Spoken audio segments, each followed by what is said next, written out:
Welcome to the 2 June business meeting for the Nebraska State Board of Education. I'm John Witzel. I'm the acting president. Our president, Patricia Tim, she is sick today, so I'll be filling in for her. So thank you very much for your attendance. Y'all are welcome. And can we start with a roll call?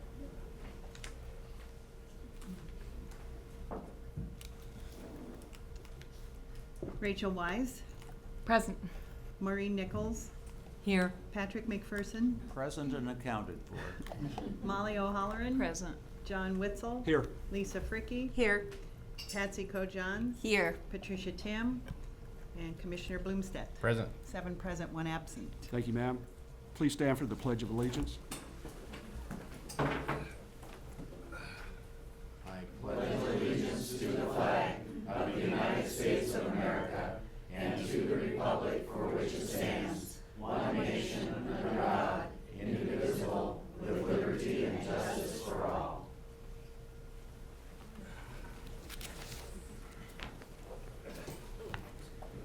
Information regarding the Open Meetings Act is posted on the east wall of this room on the south side of the door. Live web streaming will be available through the State Board of Education website, www.education.ne.gov. I'd like to remind the board members to engage their microphones before speaking and turn them off when they are done speaking. And please turn off your personal cell phones. Thank you very much. Is there a motion to approve the minutes of the May 4, 2017 State Board of Education retreat? Move for approval. Second. Denise, roll call. Patricia Tim. Rachel Wise. Yes. Maureen Nichols. Yes. Patrick McPherson. Yes. Molly O'Halloran. Yes. John Witzel. Yes. Lisa Fricke. Yes. Patsy Kojan. Yes. 7 yes, 1 absent. Thank you, ma'am. Is there a motion to approve the minutes of the May 4 through 5, 2017 meetings? So moved. Second. Denise, please call roll. Patsy Kojan. Yes. Lisa Fricke. Yes. John Witzel. Yes. Molly O'Halloran. Yes. Patrick McPherson. Yes. Maureen Nichols. Yes. Rachel Wise. Yes. Patricia Tim. 7 yes, 1 absent. Thank you, ma'am. Commissioner, are there any recommended changes for today's agenda? I just have one. Lisa Fricke asked to remove item 8.6.4, which is a contract with the Early Childhood Office. Really just more for a procedural update so we can talk about how that process works, and we'll have Melody come in and address that one. So we'll pull that off for separate consideration. Thank you, Commissioner. Is there a motion to approve today's agenda? So moved. Second.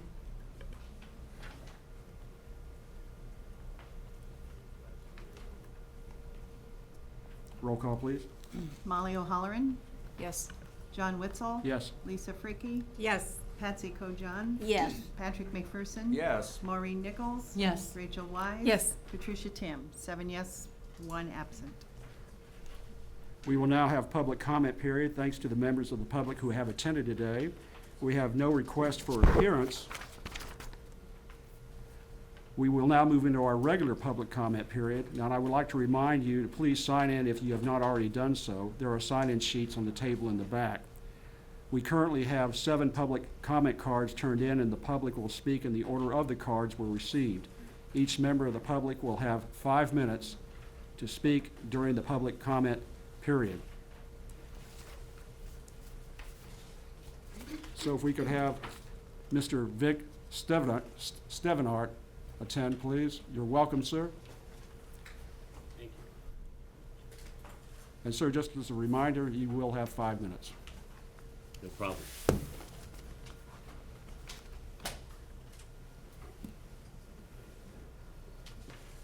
First of all, I want to thank you for allowing me to attend. My name is Vic Stevenart. That's a long E. It's all right. I'm the guy with 3 first names. I'd like to remind people that's the easy way to remember me. Vic, Steve, and Art. Okay? I live at 14820 Wirt Street in Omaha, Nebraska. I'm the father of 6 children, 15 grandchildren. So obviously I know the value of education and the importance of children receiving a good education. I've been very fortunate to have those children receive a decent education in the state of Nebraska, and I'd like to have others have that opportunity also. I have a degree in secondary education with certification in math and science, and it's nearly as old as I am. I have not taught since the 70s. I moved out of the education realm and became a computer science nut.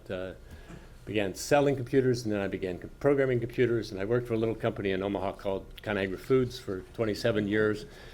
Retired from that, and I'm now selling insulated concrete forms. Fits right in, right? But anyway, all of those things kind of tell a little story about me and what I've been involved in, what I've done. But I wanted to come before you today to kind of talk to you about the science curriculum that you're considering, that you're taking a look into, because I know that that's something that you're asked to do on a periodic basis, to look at curriculums and the importance of those. I distinctly remember the concern we had when I was teaching math and the quote-unquote new math curriculum. It's still around in many forms. My major concern was always that we look at the opportunities to teach the students in the proper method. And I have a perfect example. I had a student who was struggling with division. Now, I didn't include this in my comments, by the way, but I do have most of my comments here on the sheets, and I'll give them to you when I'm finished. And I'll never forget her mother and sister coming to the conference and talking to me about the fact that she was struggling with division. And I said, the reason she's struggling with division is she can't add and subtract. I said, let's work on her addition and subtraction skills. And we started using math flashcards. Get down to the basics. Get down to learning first the basics, and then she'll do fine in all the other areas. Sure enough, they began to do that, and I watched the improvement. They watched the improvement. Simple things can take place if you just use, again, basic teaching skills. And again, don't teach anything but facts. And that's my concern about what's going on with the curriculum that you're considering for science. It's one that's not necessarily based on fact. And as for an example, I also taught science one year, and I have another good example of something there. I was teaching in the classroom and teaching about how did things happen, or how do things happen, and what is the scientific method. And we were talking about discovery methods and how things were discovered, and we talked about gravity a little bit and the fact that the apple fell on Newton's head. But that's not where it ended. It ended with him coming up with the theory of gravity and kind of understanding it, so we can now use that in space exploration. We can understand a little better, and we can understand what we need to do in order to adapt. So those are kind of examples that I've used in the classroom, but also by that same token, I talked about myths and the fact that there are certain things that happen. And I talked about the son of the sun god. Concern by the Greeks was that the reason that the people in Africa were black was because he had pulled the sun too close to the earth and scorched them. Well, we all know that's hogwash, but unfortunately, that was a myth, and many people believed it. That's the same kind of thing that can happen in science if we're not careful and don't watch what we're producing and what we're presenting and make sure that they're facts. To me, facts are the most important element in science. Theory without evidence, for example, experimentation, is always just that, theory. Facts are former theories or hard evidence about something. It looks as though this new curriculum that's being considered is not based on fact. In fact, much of it is what I call scaremongering. If you teach kids certain things that haven't been proved yet, you could actually scare them into believing they're going to happen, and they begin to get fearful of the environment. They get fearful of things that might go on. Until it's fact, let's not worry about it. Obviously, the dinosaurs didn't worry about it, and man didn't have anything to do with their extinction. That's my concern. I want to stick to facts. I want to make sure that we understand that's what's important in the classroom, and that's how we should teach, and especially in the schools in Nebraska, where we are strong, family-oriented people. Also, remember, be careful what you push down from the state level, from the national level. Let's get back to local control again. Subsidiarity. Parents and the local governments are the best place for that stuff. Again, thanks for all that you do. I know you work a lot of hours, and I appreciate all your efforts. Have a blessed weekend. Thank you for your time, sir. You bet. This is copies. I believe there's 8 or 9 copies there. Mr. Doug Kagan. Welcome, Doug. Thank you. Sir, you have 5 minutes. Let's see. Is this the microphone there? Okay. Good morning. My name is Doug Kagan, and I represent Nebraska Taxpayers for Freedom. Soon, this board will consider accepting the proposed Next Generation Science Standards, NGSS, for K-12 public schools. We taxpayers urge the board to not accept these standards for several reasons.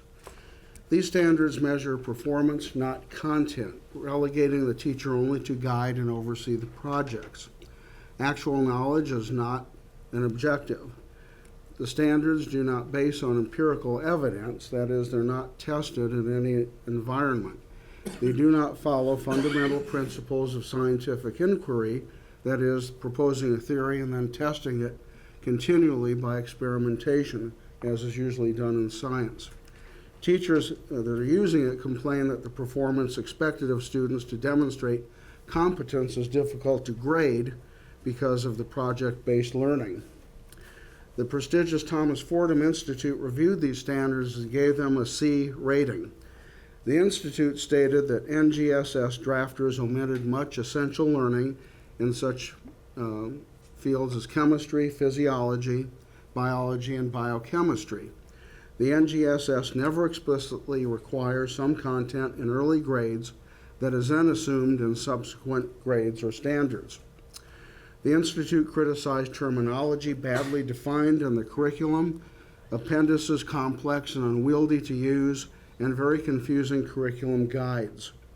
The American Society of Human Genetics evaluated NGSS materials and found them very unhelpful, with key science concepts and facts missing. NGSS treats man-made climate change as settled science, despite a furious ongoing debate within the scientific community about the actual role that humans play in global warming. Ken Willard, a Kansas Board of Education member who voted against NGSS, accused them of presenting climate change and evolution in very dogmatic form, indoctrination, and political correctness. Finally, resistance from both parents and students is growing nationwide. They see this curriculum, like Common Core, as a federal imposition. Our neighbor Wyoming officially has rejected NGSS, its citizens complaining that the standards do not present legitimate scientific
proven wrong far.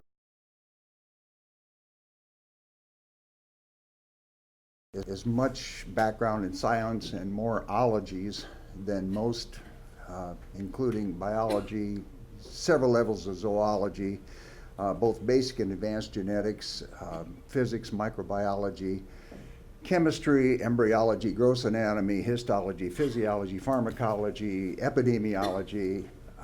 Yeah, it was a long session. But the bottom line is, I also have some understanding of what takes to pass scientific scrutiny. I just had a paper published that I co-authored through the Ohio State University based on digestive physiology. And that has had to pass a peer review of a number of PhDs, and it's not a simple process. The point of it is, I think I understand a little bit of what it takes to get to fact and to true science, and I really have no problem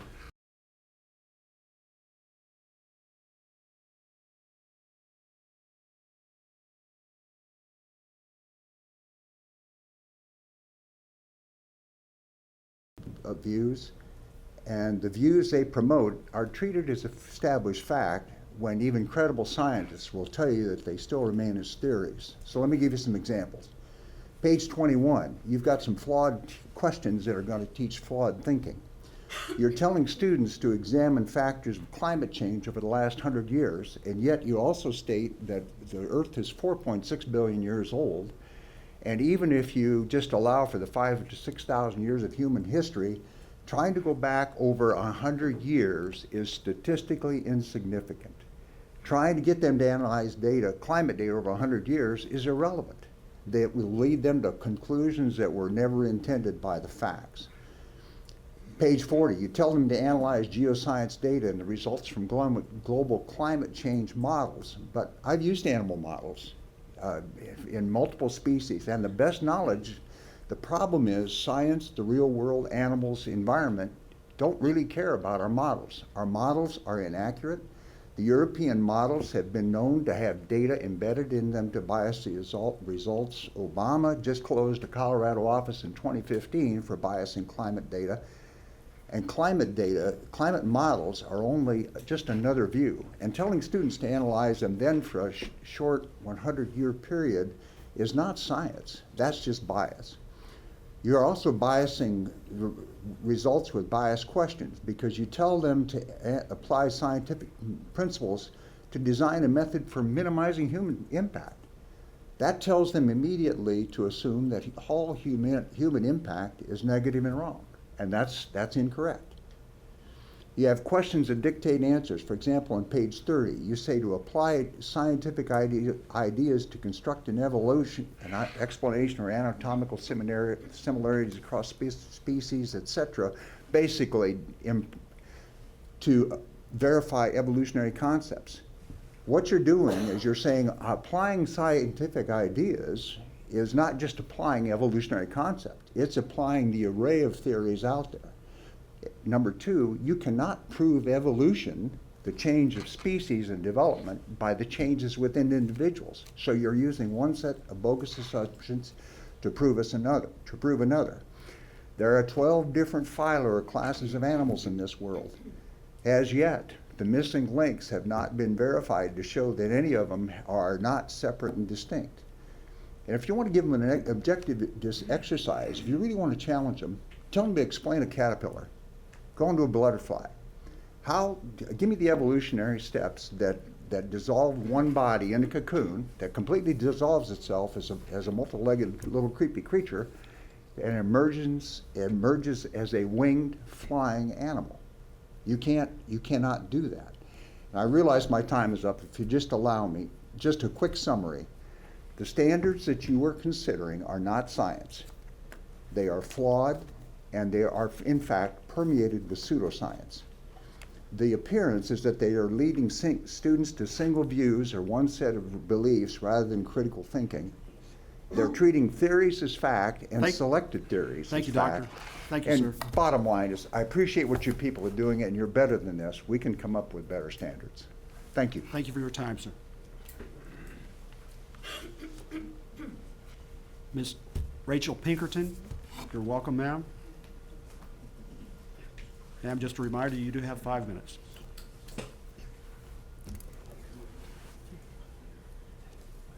Hi. Good morning. Having spent thousands of hours researching the Common Core State Standards Initiative, I wish I could be confident my State Board of Education and Department of Education had a solid grasp on the devastation Common Core has sown in our classrooms. The May 10th, 2013 NEA magazine featured the cover story, 6 Ways Common Core is Good for Students. The teachers' online feedback was dramatic. Paul offered comment number 25. 24 responses, 23 of them negative. Are you listening, NEA? That comment received 50 likes and 7 dislikes. Cosparello, NEA should be ashamed for its complicity in foisting CCSSI on American school children and claiming teachers support it. That is a big lie. 37 likes, 5 dislikes. Jim Lindsay, the 22nd comment. This is why I'm considering dropping out of the NEA. 25 likes, 6 dislikes. Ellen said, I've lost all faith in my union. NEA is a shameless panderer of propaganda, has totally sold out its constituency. Ellen got 70 likes and 6 dislikes for that remark. Kevin says, I am an NEA NYSU team member. I could not be more angry at this sellout of our profession and our students. Sellouts. I guess the ultimate result will be a bunch of toadies and uninspired teachers left in our classrooms who will just go along like the Nazi prison guards and doctors. I don't use this comparison lightly. 64 likes, 7 dislikes. Jacques Francois, gotta hand it to him, he got 96 likes and 4 dislikes with, sorry NEA, you are totally disconnected with how most in-the-trench teachers see CCSS. Your continuous cheerleading for the master narratives of Duncan Gates, Bloomberg et al. In their corporate-driven ed reform policies make your goals as supposedly a nonpartisan educational news clearinghouse and resource suspect, to say the least. Susan Keeney, teachers from around the country do not agree NEA. America is heading down the wrong road with Common Core, and I'm shocked that the NEA seems to support it. 95 people agreed with her, put a like and 4 dislikes. One more, Maria. I hate to sound unkind, but what planet does Cindy Long, author of the article, live on? I think the Common Core is horrible. I teach first grade. I've been teaching for 22 years. Have you ever read the reading and writing standards for the first grade? Most of them are not developmentally appropriate at all. Much of the math is beyond ridiculous, too. 34 likes, 4 dislikes. Need I tell you that the NGSS, which prominently shows up in our new draft standards, is the fruit of the same toxic tree as Common Core? I trust you board members all share John Witzel's vision expressed in his Omaha World Herald opinion piece inspired by students who participated in the UNMC's Science Festival. These draft standards don't chart a course for Nebraska students leading towards scientific achievement, just the opposite. Please try to look at this 43-page 2017 draft standard document through the eyes of your most effective science teacher. Imagine defending to that educator the withholding of instruction on scientific method. Think of explaining your decision to forfeit an emphasis on objectivity in order to evangelize a generation of climate change alarmists. If you're lulled by the cheerleading for NGSS, consider the cautionary voices of teachers who seized an online opportunity to tell the truth about Common Core. You are hardworking volunteers who deserve a better legacy than these draft standards will create. Knowledge-based standards, as Henry Burke has consistently reminded us, including in his February 3rd report, which I've brought for you to have another look at.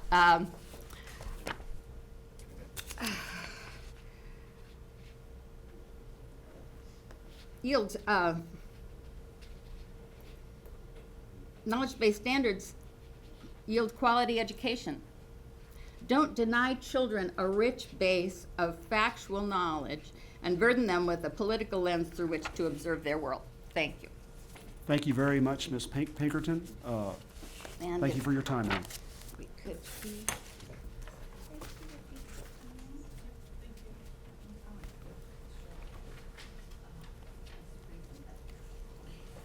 Could we have Mr. Dennis Shelace, please?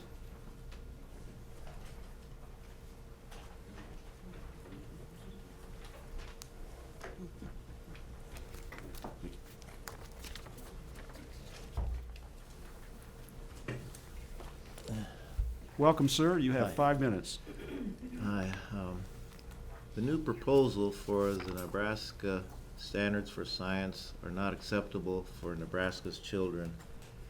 Since I understand the new proposal standards are tied to the next generation science standards, the Thomas Fordham Institute reports that the new standards degrade students' preparation for college science classes. Another organization, the American Society of Human Genetics, evaluated the next generation science standards as not helpful for learning genetics. The new standards do not allow for creation science to be taught, not allowing for intelligent design as a possibility in understanding life science. As a citizen of Nebraska, I'm asking you to vote no on the new standards. Thank you.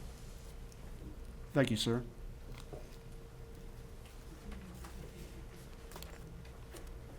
Ms. Carol Julian, welcome, ma'am. You have 5 minutes. Thank you.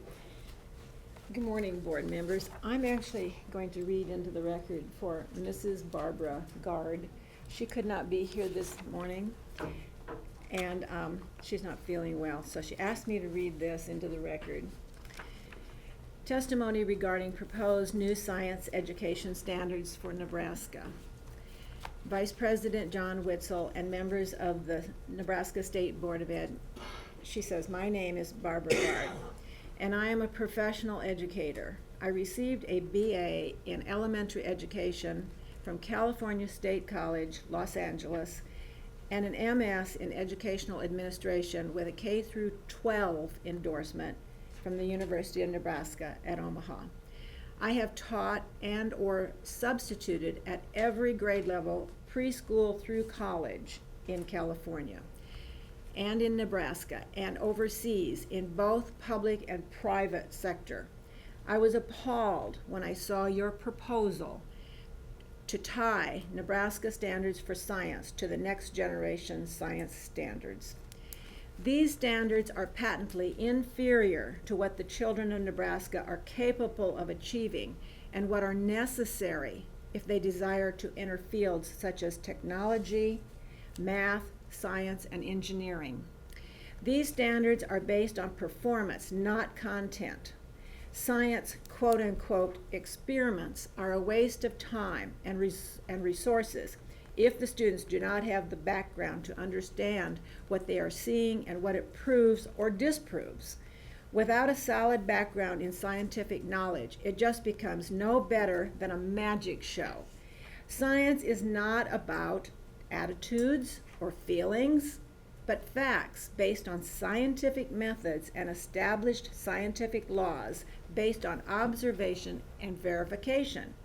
Attitudes and feelings are appropriate in the arts and literature, but have no place in science and math. Science education standards should be based on objective knowledge taught in age-appropriate terms and contexts. Knowledge needs to be established and built up like a brick wall, with new knowledge established on previously learned concepts and skills. Even small children can comprehend basic classifications: animal, plant, non-living, such as rocks, but upper elementary children should be able to classify different kinds of animals: mammals, fish, birds, reptiles, insects, etc. Plants, evergreens, trees with leaves that fall off in winter, fruit trees, bushes, flowers, grasses, grains, volcanic and sedimentary mixed, basic laws of chemistry, physics, astronomy, earth science, and biology can be introduced early and built on through upper elementary. Scientific methods should be explained and emphasized throughout. Only then will students be ready to build on that foundation when they reach high school. High school science classes should include chemistry, including all important chemical equations, physics, biology, life science, earth science, physiology, etc. The math classes offered should include algebra, geometry, so that students have the math skills to work with chemical equations which aid in teaching scientific reasoning and higher level thinking skills that are so important to success at the college and university level. Distinctions should be made between historical science and experimental science. Theories need to be distinguished from scientific laws, which are universal and verifiable in the laboratory. Theories such as evolution and global warming should be presented as possible explanations for things that cannot be verified using the scientific method and are therefore not provable. Evidence both for and against such theories should be presented equally and fairly, and students should be allowed to reach their own conclusions, not be presented as dogma, which must be accepted without question. The goal of science should be education in provable truth, with the goal of giving a foundation in scientific knowledge and encouragement in critical thinking and evaluating, not indoctrination in any one Time. group's opinions. Thank Thank- you, Board. thank you, Oh, Ms. I Julie. have copies of this for you. Thank you, ma'am.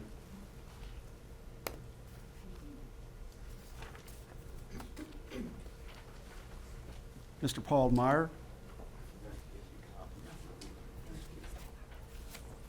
Sir, you're welcome. You have 5 minutes.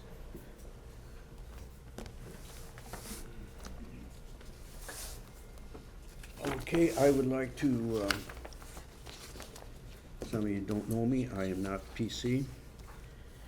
I'm protesting these new science standards mainly due to the climate change, i.e. global warming, propaganda, and also the evolution.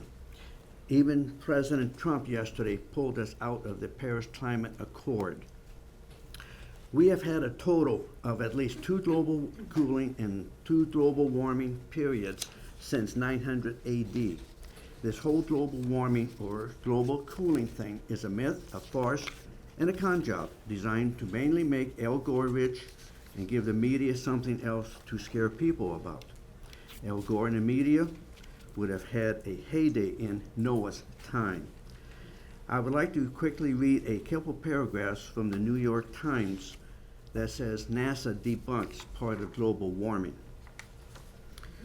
Since 1895, the media has altered between global cooling and warming scares for the 4 separate and sometimes overlapping time periods. The National Academy of Sciences report reaffirmed the existence of the medieval warm period from about 900 AD to 1300 AD and the Little Ice Age from about 1500 to 1850.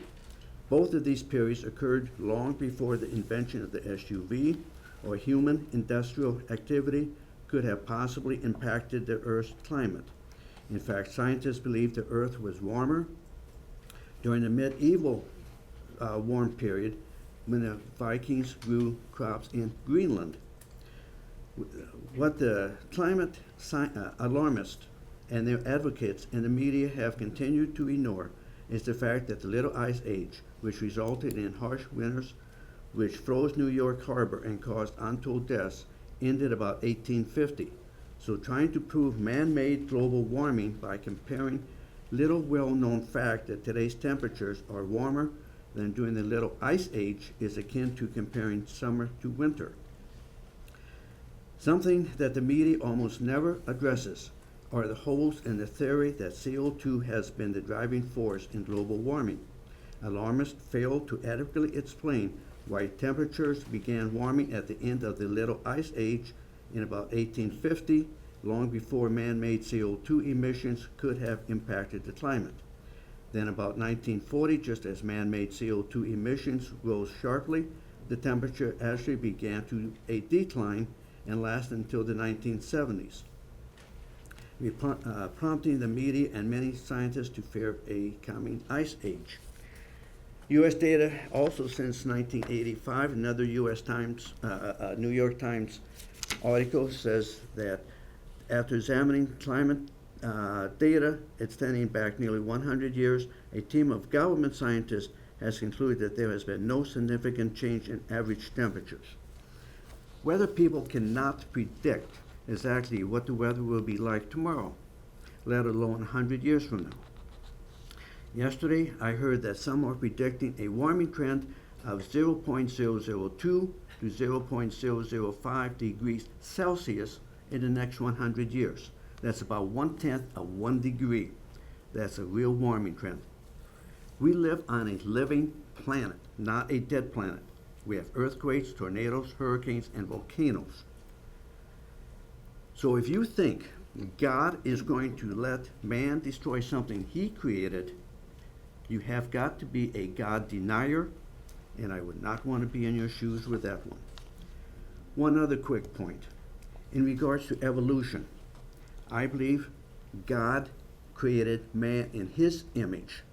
Therefore, I do not believe God is a monkey or an ape. Your job is not to dumb down Nebraska kids with propaganda like this. The science standard that you are considering, but to enlighten them and make them think and end up being smarter than the kids in the 14 states that so far adopted these false standards. Thank you. Thank you, Mr. Meyer.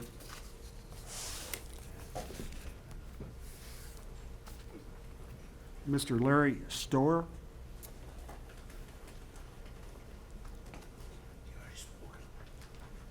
Sir, you are welcome, and you have 5 minutes. Good morning. Do I need to give my address and everything? No, sir. Omaha. I'd like to agree with what the gentleman just ahead of me said and the lady before him. I've been taking a lot of independent reading and a course on the Constitution, and I'd like to say that I am amazed at what I have found out about the word progressive. It's kind of a trick. We haven't really made any progress. We've actually dumbed down the school systems. I guess progressives want to control everything, even our children's minds. The global warming thing is all wet, etc. But my primary purpose here today is special ed, particularly as it relates to developmental disabilities and the disability laws and the privacy laws that you all hide behind.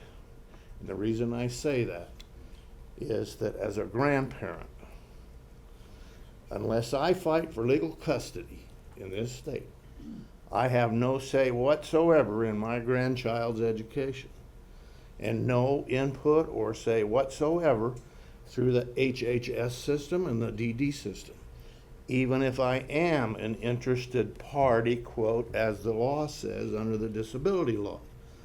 You start with the federal laws. An interested party is a person, whether he's related to that person or not, that is highly involved in their daily care, their weekly care, their monthly care. Being involved to the extent of asking questions about education, or taking them to a doctor, or helping them pick up prescriptions, or even watching them on the weekend. And these privacy laws are tearing down the structure of the family, just like the progressive laws on education. Because I can't be involved. They won't let me be involved because they don't understand the intent of those laws. And I've read those laws, and I've got 9-10 years worth of research and going to special education and disability conferences for people with a problem such as my grandson has.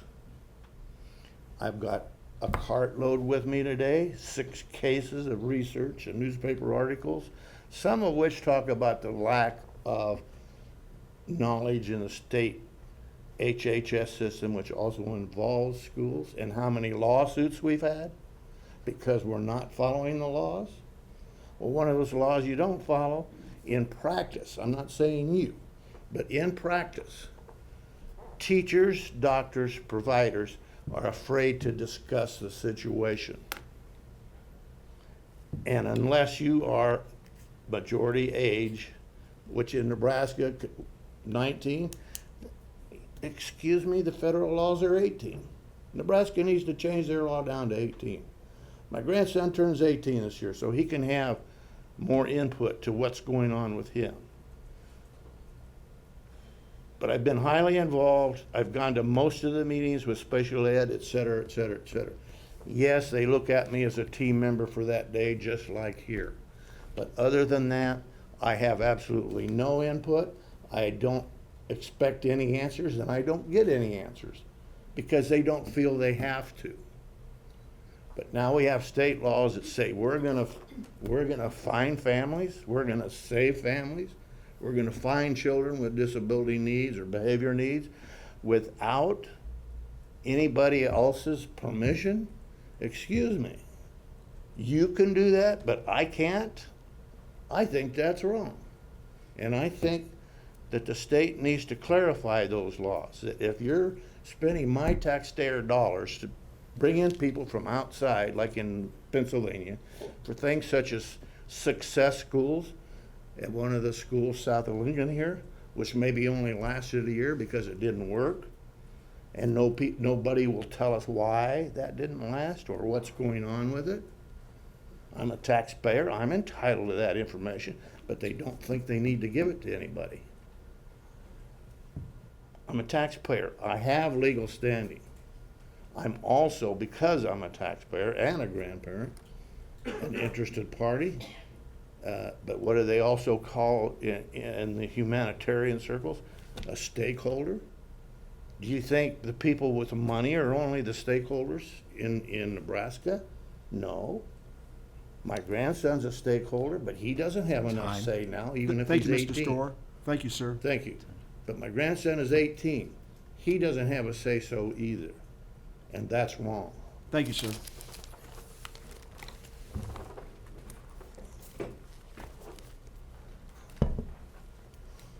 Mr. John Dockery.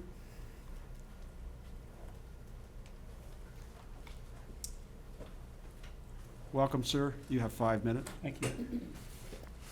Good morning, everyone. Try to keep this brief. I just found out about this yesterday, so I was a sociology major in college and don't really have a science background. I do have 5 children and 12 grandchildren, live in Omaha, and very concerned about this. And what I hear about it, especially some of the testimony heard this morning, makes me even more concerned about adopting these standards. But I guess the one point I wanted to make was just the credibility of these national standards. I have worked for the last couple of years on the comprehensive sex education issue within the state, particularly with Omaha Public Schools. And I did testify at a committee down here about a year ago with a group about the dangers of comprehensive sex education. Well, it also has national standards that people are trying to adopt. But if you actually look at these national standards, of the 18 advisors that are on this group, 10 of them are with Planned Parenthood affiliated groups. And the way that it turns out is that this comprehensive sex education program is more about helping Planned Parenthood than it is helping kids and families. So this group, which is called the Next Generation Science Standards, I have no idea who's written them or who's involved with them, but I'll guarantee you they're probably self-serving for some particular group. So before just adopting these for the state of Nebraska as far as our standards, I would just recommend that you get out more information about what you're doing to the public, get broader support for this before you make this decision, and really look closely at who's behind these standards. Thank you very much. Thank you, Mr. Dockery. That concludes public hearing. Commissioner, did you have a presentation? Well, we have one other staff member that's leaving us. First of all, thanks to the public for the comment, and I don't see him, so maybe we'll do that a little bit later. Oh, How I about see. that, John? Thanks. Okay, so Can I submit something? This is in the World Herald this morning about how public schools are failing our kids.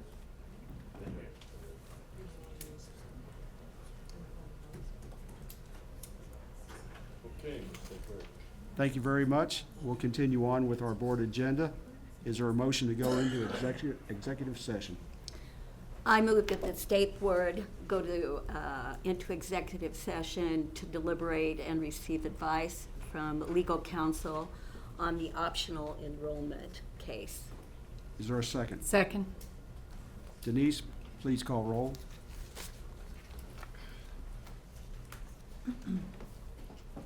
Maureen Nichols, Yes. Rachel Wise, Yes. Patrick McPherson, Yes. John Witzel. Yes. Molly O'Halloran. Yes. Patsy Kojan. Yes. Lisa Fricky. Yes. Patricia Tim. 7 yes, 1 absent. Thank you, Denise. The board will now go into executive session only for the purpose of receiving advice from legal counsel on a contested case for the protection of the public interest. Thank you.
Session, please.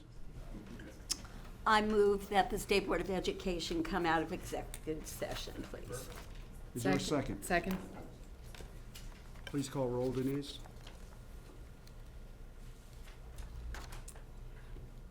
Molly O'Halloran, Yes. John Witzel, Yes. Lisa Fricky, Yes.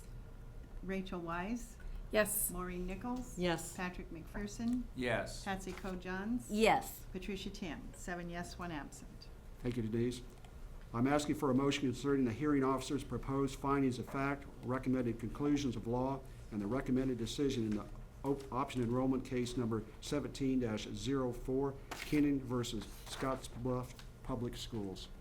Mr. Chairman, I move that the State Board adopt the hearing officer's proposed findings of fact, recommended conclusions of law, and recommended decision affirming the respondent school district's decision to deny the petitioner's option enrollment application in NDE case number 17-04, Keenan versus Scottsbluff Schools, and that legal counsel prepare an order for the board to adopt reflecting this.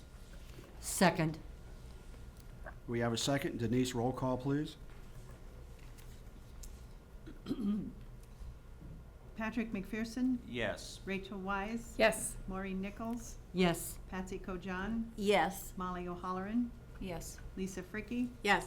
John Witzel. Yes. And Patricia Tim, 7 yes, 1 absent. Thank you very much. In regards to AQuest Student Success and Access Domain Committee, Molly, is there a motion to approve accreditation of schools for the 2017-18 school year in accordance with the provisions of Rule 10, Regulations and Procedures for the Accreditation of Schools? I move, I move approval of the accreditation of schools for the 2017-18 school year in accordance with provisions of Rule 10, Regulations and Procedures for Accreditation of Schools.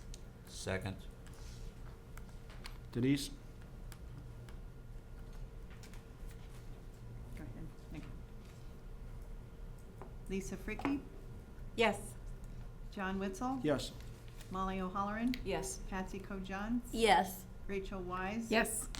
Maureen Nichols, Yes. Patrick McPherson, Yes. Patricia Tim, 7 yes, 1 absent. Thank you. Thank you very much. Moving along, Molly, is there a motion to approve the accreditation for Nelson Mandela School in Omaha, currently classified as an approved school, to operate as an accredited in the 2017-18 school year in accordance with the provisions of Rule 10, Regulations and Procedures for the Accreditation of Schools? I so move. Second. Roll call, Denise. Lisa Fricky, Yes. Molly O'Halloran. Yes. Excuse me. Patsy Co-Johns, Yes. John Witzel. Yes. Patrick McPherson, Yes. Rachel Wise. Yes. Maureen Nichols. Yes. Patricia Tim, 7 yes, 1 absent. Thank you very much. Molly, is there a motion to approve early childhood education grant applications? I so move. Second. Roll call, Denise. Patrick McPherson, Yes. Maureen Nichols, Yes. Rachel Wise. Yes. Patsy Co-Johns. Yes. Molly O'Halloran. Yes. John Witzel, Yes. Lisa Fricky, Yes. Patricia Tim, 7 yes, 1 absent. I am asking for a motion to approve a proposed revisions to State Board Policy B-17 hearing officers. I make that motion. Do I get a second? Yeah, I'll Okay, make the thank you. motion. Thank you. So move Good enough. to approve the revisions to B-17. Thank you. Second. Roll call? Rachel Wise, Yes. Maureen Nichols, Yes. Patrick McPherson. Yes. Molly O'Halloran. Yes. John Witzel. Yes. Lisa Fricky. Yes. Patsy Co-Johns. Yes. Patricia Tim, 7 yes, 1 absent. Thank you very much, Denise. I'm asking for a motion to accept the 2016 State Single Audit Report. I move to accept the 2016 State Single Audit Report. Second. Denise?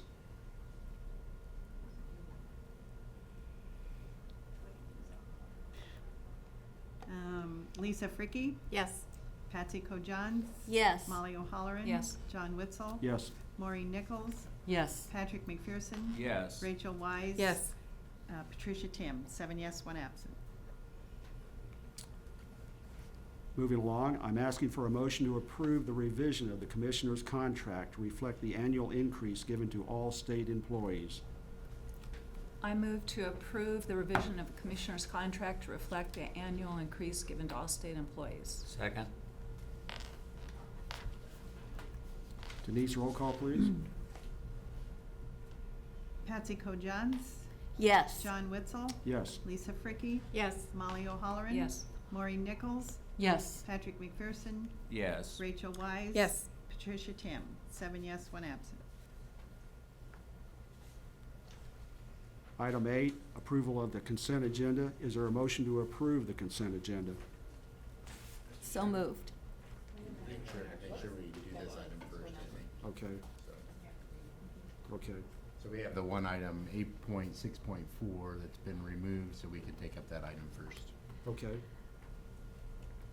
I move to authorize the commissioner to continue to contract with Cindy Jeanette, a trained observer, to accomplish the program quality scale ratings for Step Up to Quality and Results Matter. Second. And just for, I believe, Lisa, you asked if Melody would be able to just make a little bit of a presentation on this to explain kind of the procedures of this, and I that'll think it help would us, be so. beneficial Okay. for our audience out there.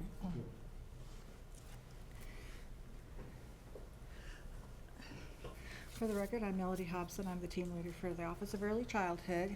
And for this contract for Cindy Jeanette, the question that I know Lisa had asked me yesterday was that last year we contracted with her for the same services for $70,440. And then this year we're contracting her for an estimated $75,000.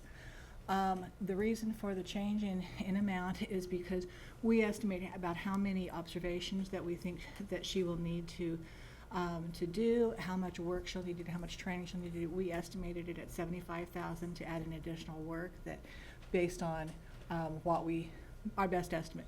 The rate of contracting is the same as last year, but given the way things rolled out this year and the amount of money that we were using for where we think we're going to need to have her train, things like that, this was our best estimate. If we don't use the full $75,000, we are not obligated to pay it. It's specifically based on what she does for us. And you explained yesterday also that there are only two available to do this job in the entire state. Right. And so I just think those two factors, that the 75 is an estimate and that these are specializations that we need in our state. So I appreciate it, and I thought the general public should know that as well. Yeah, these two people have been trained to reliability with the authors of the scales that they use. It's a higher standard of reliability. They serve as anchors so that other people in the state will become reliable with them, the other people that we contract with, so that we know that we are getting the most reliable and the most accurate information we can on program quality. Thank you. With that, is there a motion to approve the consent agenda? Oh, Oh, I'm sorry. so we just need to vote. Second. Second. Do I? Need a vote on this particular item Okay. first. Okay. So, ready? Right. For the question. Rachel Wise. Yes. Maureen Nichols. Yes. Patrick McPherson. Yes. Molly O'Halloran. Yes. John Witzel. Yes. Lisa Fricky. Yes. Patsy Ko-Johns. Yes. Patricia Tim. 7 yes, 1 absent. With that, we will vote. Need a motion for the consent agenda, approval of the consent agenda. I move to approve the consent agenda. Second. John Witzel. Yes. Lisa Fricky. Yes. Patsy Ko-Johns. Yes. Patrick McPherson. Yes. Molly O'Halloran. Yes. Rachel Wise. Yes. Maureen Nichols. Yes. Patricia Tim. 7 yes, 1 absent. Thank you, Denise. Special presentations, Commissioner? Yes, that's me, and I'm gonna roll over there.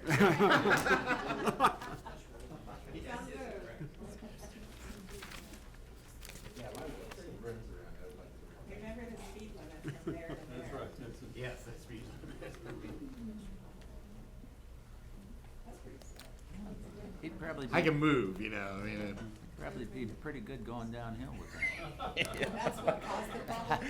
Yeah, that's right. I don't want to go down. I reinvented what going downhill means, apparently. I'm hoping to find Brent Gaswick just to give him a little bit of recognition. It was one of those little aha moments that Brent, he's on his way. So obviously Brent will be leaving us, and I realized, oh, this is his last board meeting, so I just wanted to give him a little bit of a thank you. So when he comes in, we'll do that. So otherwise, my real intent of the special presentation is walk through the ESSA work, and when he shows up, just wave at me so I know he's behind me. He just is. All right, here he comes. Oh. So. Good.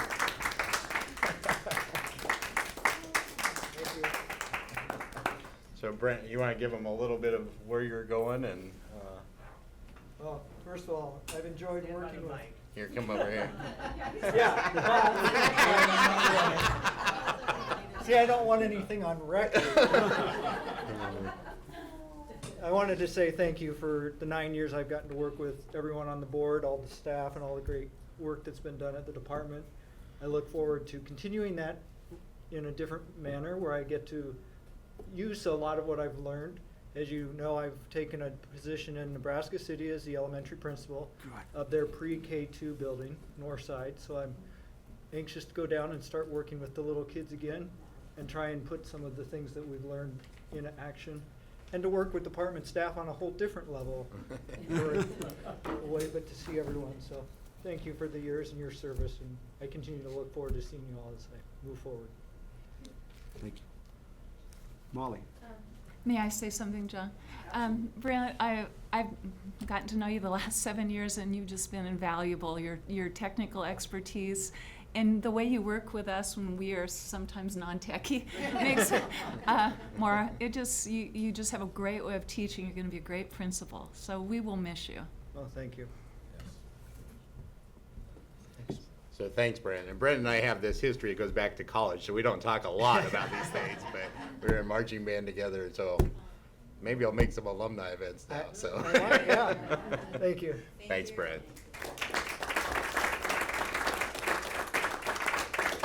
He really didn't want to do that. I'm just telling you. I thought it.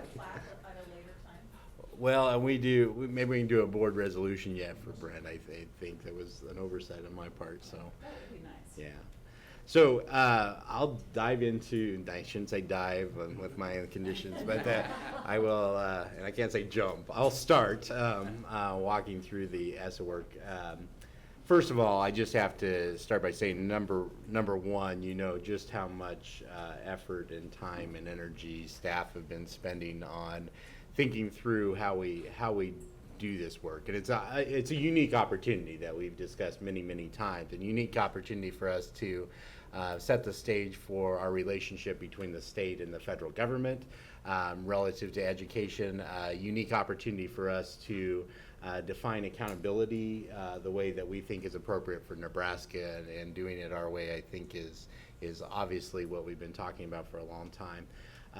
You know, one of our interesting challenges, I think, in this ESSA work is about, we were setting a direction through AQuest before ESSA was passed, and we had done quite a bit of work to think through what type of system that we wanted. And I know many times we've used AQuest and the journey of AQuest as kind of I was going to say a crutch. I know I got so many words that pop into my mind, but as the direction that as we want to go as a state, and I think that's been really important, and it becomes reflected here.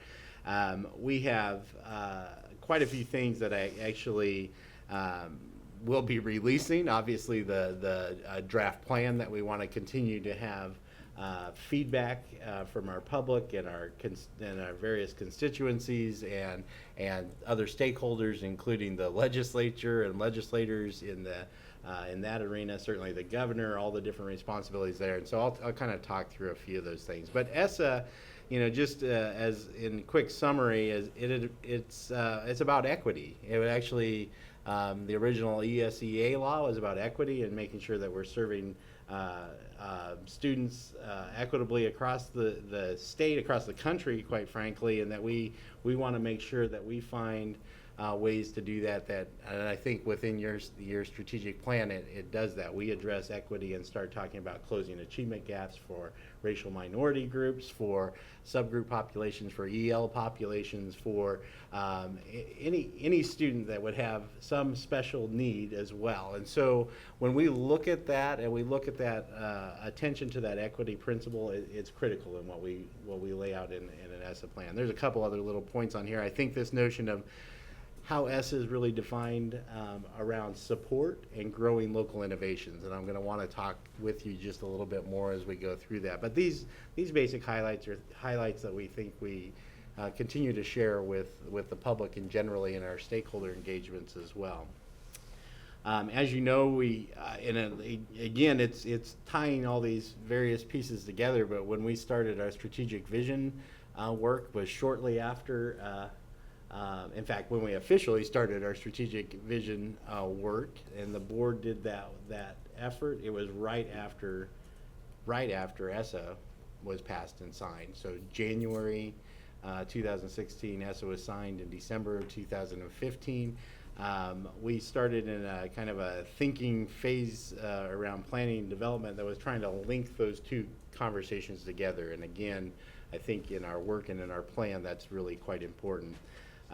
We really looked at stakeholder engagement in a lot of different ways. And by the way, stakeholder engagement does struggle for us, right? I don't want to ever say that we've got all of that figured out. We continue to try to get better at how we do stakeholder engagement as we listen to the public, but we have to develop new tool sets, and we can talk through a little bit of how we've done some of that for this activity, but it's not the end of that work. I just think we have to continuously get better in how we engage our stakeholders. But we started that work really in kind of full force in March, thinking through how we did stakeholder engagement and having specific stakeholder engagement with and around ESSA. And obviously we're in this kind of phase 4 of where we're hoping to do our public release and continue our consultation and our reviews and ultimately our submission by September 18th. So this summer we'll be busy with activities to kind of finalize our plan and get that to you. Just in this last month, we've had quite a few different engagements to write and rewrite and rethink and continue to refine our ideas around the ESSA work. We continue to have ongoing feedback from a lot of different folks and groups, and including in conversations and some of the conversations I hope to have with you today to help us do a little more refining. You know, we have a survey out that went out to folks that participated in the other engagements, but we have another survey that we're getting ready to release that will have some additional feedback. And we just continue to do this work. One of the things that we received in that Critical Friends review was really what's our narrative and what's our story, and making sure that we're including that in our writing of the plan. So we've really taken that to heart and said it has to be elements of threaded through. I used my great graphic before. Threading through different dynamics of that particular plan is going to be important. I don't know if you can read this, and I'm almost assured you can't by the fact I'm barely reading on this screen. But we worked on some of this accountability timeline, and it goes back to a legislative history in Nebraska. And part of some of the summary and narrative is, hey, look, this work in Nebraska is unique in some ways. Nebraska has been through iterations of where we've been for accountability, including going back to when we initially adopted standards across the state. Those standards, Nebraska was one of the last states to adopt statewide standards, by the way, one of the last states to adopt statewide assessment. You know, and so we have to decide how we want to lead. And even today's public comment's important, because how do we want to lead for the future? How do we actually build that? How do we get the right public input to make that happen? But over a period of time, we gradually got better. I might have to get a drink. Thank you. We gradually went down this path where we've evolved pretty quickly. In the last 3 years, even with AQuest, has some of those timelines on here. how we've thought about strategic planning and how that's evolved our thinking about the state and our direction. And then even with ESSA, how that's evolved even a little bit more of our thinking and our direction as a state. We know that the foundation is AQuest in the board's strategic plan. You know, this one has leadership in the middle of the various tenets. That's important for our work, and I think as we go through, you know, the hanging kind of to those tenets is really quite important as we build out ultimately the plan, and that's what we're thinking about. In the ESSA plan itself, there's several key sections, and I'll highlight a few areas in which I think later I will ask you for some dialogue with me around what else we can accomplish. Number one, the long-term goals. And I think what we've seen from other states, and especially the states that were early submitters, we have to be precise in what we want in our long-term goals. And I think that's an important part of that conversation. Some of our staff have worked very hard on thinking through how we take the state board's goals, which are not necessarily ideal for the ESSA plan. Our state board goals are largely at a scope and scale for our statewide work, but how do we translate those to appropriate goals for this type of plan? And so we've written up some concepts there, and I'll want a little bit of your feedback on that front. Consultation and performance management is largely what we've done for stakeholder engagement and how we've thought about going through that process. And again, as I mentioned before, there's a description of how that has been done and how that comes together. And again, more work to do. I just honestly believe that that's a never-ending part of our work, and I think it's increasingly important that we do that effectively. The portion on Section 3 on academic assessments is largely kind of directs us towards the work around English learners, and that's the precision that essentially the ESSA plan would have us take. But we also know that our assessment system as a whole and our philosophy and vision of that has to come together. As we have a changing demographic and population in Nebraska, how do we think about ensuring that every student has that equitable opportunity? And assessment has to be part of that conversation. Probably the most substantial section has to be around accountability. I mean, that's the design of the ESSA plan, or I say that is one of the more, the next one's also pretty substantial, by the way, but with accountability, quite important that the alignment to AQuest is going to happen. And I think one of the things I've heard, and we've all heard, that we need a singular accountability system, not different accountability systems for the state and federal. How do we bring that together, and how do we provide that leadership? And this section begins to describe things in AQuest, and we have some key decisions to make within that as well. Extra indicators, the opportunities to do that, and how do we continue to drive that forward. The notion of supporting effective educators is critical, and we've got quite a bit of work going on around that, and even thinking back to yesterday around priority schools, and our work there is absolutely critical that we go board, and we did it in AQuest, by the way. We talked about board, administration, teacher level, all throughout. Bringing those things together is critical, and so I think that comes through in the planning document. And then supporting all students, and this again, I think as we've launched every student every day conversations in Nebraska, being thoughtful about how we get that done. The long-term goals, like I just mentioned, are largely fit back to your strategic plan. I think that's quite important that we keep tying all of our work back to the strategic plan and unifying and kind of creating a cohesive system and message around that work.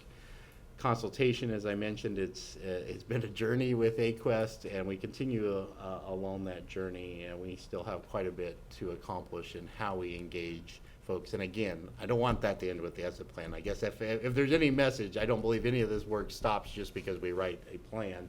The work is actually much more after the plan's submitted and approved, right? So we've had several different ways to engage stakeholders, from website to NDE newsletters, email listserv, done some videos, listening sessions, presentations, meetings, and conferences, online surveys, which I think I've got a slide on that, and just trying to inform the public and key stakeholders about how this is working. And again, I think in particular where we've had a chance to do that with in different settings, we keep getting, I think, better at that. We get better at our messaging around those things. This, on the NDE website, you'll see that there'll be a link up there, might already be up there, quite frankly, to allow members of public to fill out this particular survey. And I think it's designed with the intention of being able to go to different types of audiences. And so we've had some intentional work to allow different voices to come to the table. We're gonna have to market this a bit, and we're actually planning to do a press release maybe Monday, I think, to really try to push out that word more effectively and get people driving to that particular site. And I think this is essentially if you clicked on that, you would end up in our ESSA website that would give that feedback survey, the draft plan, a part of the abstract, and we might even continue to refine how folks access that information. When we define accountability, we need a theory of action. A theory of action, this was a graphic we've used several different times. This theory of action from the state board perspective included obviously implementing the EBA, thinking about how we build a system all the way around each of those tenets, and that we really thought about support, growth, collaboration and innovation, and research and evaluation, continuous improvement, all those things kind of coming in one place. Our same theory of action and building on this theory of action is the intention around accountability. When we think about supports, places that we've thought about, I think it's critical that as we continue to build on, again, what we saw with priority schools yesterday, that we identified demographically transitioning schools, Native American schools, small community schools, urban metro schools, that as we build our support back around the schools that need that additional support, we can do that. But this also helps us identify students that might fit into those subgroups that are also struggling as well. And so it gives us kind of the other side of the coin side of an equation with this. And so part of our ongoing theory of action is supporting the schools that are needs improvement. It's going to make a difference, and I appreciate your ongoing kind of thoughts about how we do that. This graphic I introduced, I guess, to you last month, and I'll go through it in some detail for this setting. But the reality is the support level with excellent, great, good, and needs improvement schools. If we spend all of our time equally supporting each one of those schools, that's not equity in our minds, right? And that the ESSA plan and the requirements underneath ESSA would say, hey, look, support the places that need that support most and target that support towards students that need that support most. This graphic's intended to help us start to think about how we convey that to the public, how we convey that to our stakeholders. It's also important to realize that we have a whole bunch of that work to do, but we're also in facilitating the work on the other side of the equation, that making sure our school districts are also supporting schools that need that help. Again, having Omaha Public Schools here yesterday, I think we're living in that model right now, and it's a good example of how we can continue to build that. I put the learning community on there. I was asked to address the learning community, but if you reflect back just a little bit, the community achievement plan that the learning community accomplished, we asked them to align much of that work back to our strategic plan and to AQuest. I think that's important. The system alignment piece increases our capacity overall as a state. Obviously, ESUs and other partners are critical to our work as well. And when I think about it, we're also trying to fill voids for capacity for doing certain work. Some places have the capacity to improve, other places do not. How do we shift that thinking? And also at the same point in time, those places that have additional capacity to do work, how can they partner with us to help, right? This is, I've always believed this in Nebraska, that school districts, like through ESUs, through the learning community, through other collaboration, can help share capacity about good ideas and sharing best practices and other things, and that we've embedded a lot of that into our thinking around AQuest. And the other side, and perhaps more controversial, I guess, I think about local discretion and what this means for the rules that we implement as a board. The rules that would say we're going to treat everyone the same, or because rules, when we're using our resources on our regulatory role from the strategic plan, we're using our resources to do that. If I'm only doing regulatory work, I'm maybe not able to do as much support work. So when we start thinking about how rules are applied, where we spend time, even a little bit of talk yesterday about the accreditation process and how often we visit places, maybe places that are struggling a little bit more need more of our attention, more of those visits. Maybe we find ways to partner with ESUs to ensure that other practices are taking place. How do we do that? And I think when we start, and it might scare folks to say, well, local discretion. Well, I want folks to have the appropriate discretion, but if a board isn't functioning well, how do we help a board? If a community is struggling, how do we help those places? Where do we inject ourselves relative to that? And I've got a couple points here that I think we'll dive into a few specifics, or at least I hope we can. This was another, obviously, I spent a lot of time putting these graphics together, as you could tell. No one laughed at all. Anyway, the reality for us, we're trying to think through multiple ways to describe our work. On the lower left-hand side of this particular chart, it talks about state leadership. Our role in state leadership is about helping at a district leadership level as well as at a school leadership level. And usually districts are supposed to help at a school level. And there's interaction that takes place that we have to think about professional development and how that ties together. And we have to think about how we engage our parents and families to help and assist at a school level. We don't always have that direct conversation with parents, but we're talking about how we can do that better so we can support districts and schools more effectively. And ultimately, it's about affecting and supporting teachers and other aspects of the school setting and the classroom supports. Ultimately, at the pyramid, the most important part of this is our students, right? And so that's what we're trying to depict here. It gives us a chance to at least dialogue through that and talk through what our theory of action is. But I think highlighting that leadership matters at each of these different levels and accomplishing a bit of that model. The reality is, for supporting all students, and we've used this graphic a little bit, we know that we have students regardless of what classification the student happens to be in that we need to pay attention to. And I think that needs to inform how we think about our other metrics and how we are intentional about making sure that we're looking at data that helps us with every student across the state. And so I find that as one of the ongoing conversations on how we, and I'll back up just a little bit, the notion of comprehensive and targeted supports within the ESSA plan. Comprehensive really being kind of, we're really going in and helping, maybe like a priority school setting is reminiscent of that.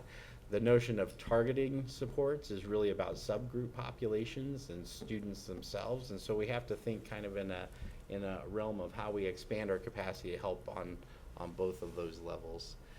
And then some of our next steps, and then I've got questions for you, so I've bored you to tears, and then I'll wake you back up hopefully. But the next steps for completing this work, obviously by the August board meeting, we need to have a final, I say near, or at least near final draft, as the governor needs to be able to have 30 days at the end of this process to look at the final draft that we put forward, to be able to spend 30 days. And that's a matter of the ESSA law itself. I'm going to need a little bit more of your help in board member in your engagement with possibly, especially as we didn't have the chance that I had hoped we'd have with legislators to really go into ESSA. We have a short window of time in which I think we need to accomplish some of that, and I'm going to ask for your help however we can accomplish that. Lamont's still back there. Lamont and I just chatted about, we'll send off even a message today to to Lamont, hopefully on to the rest of the education committee to engage them in a bit more of this dialogue, and I think that will be important.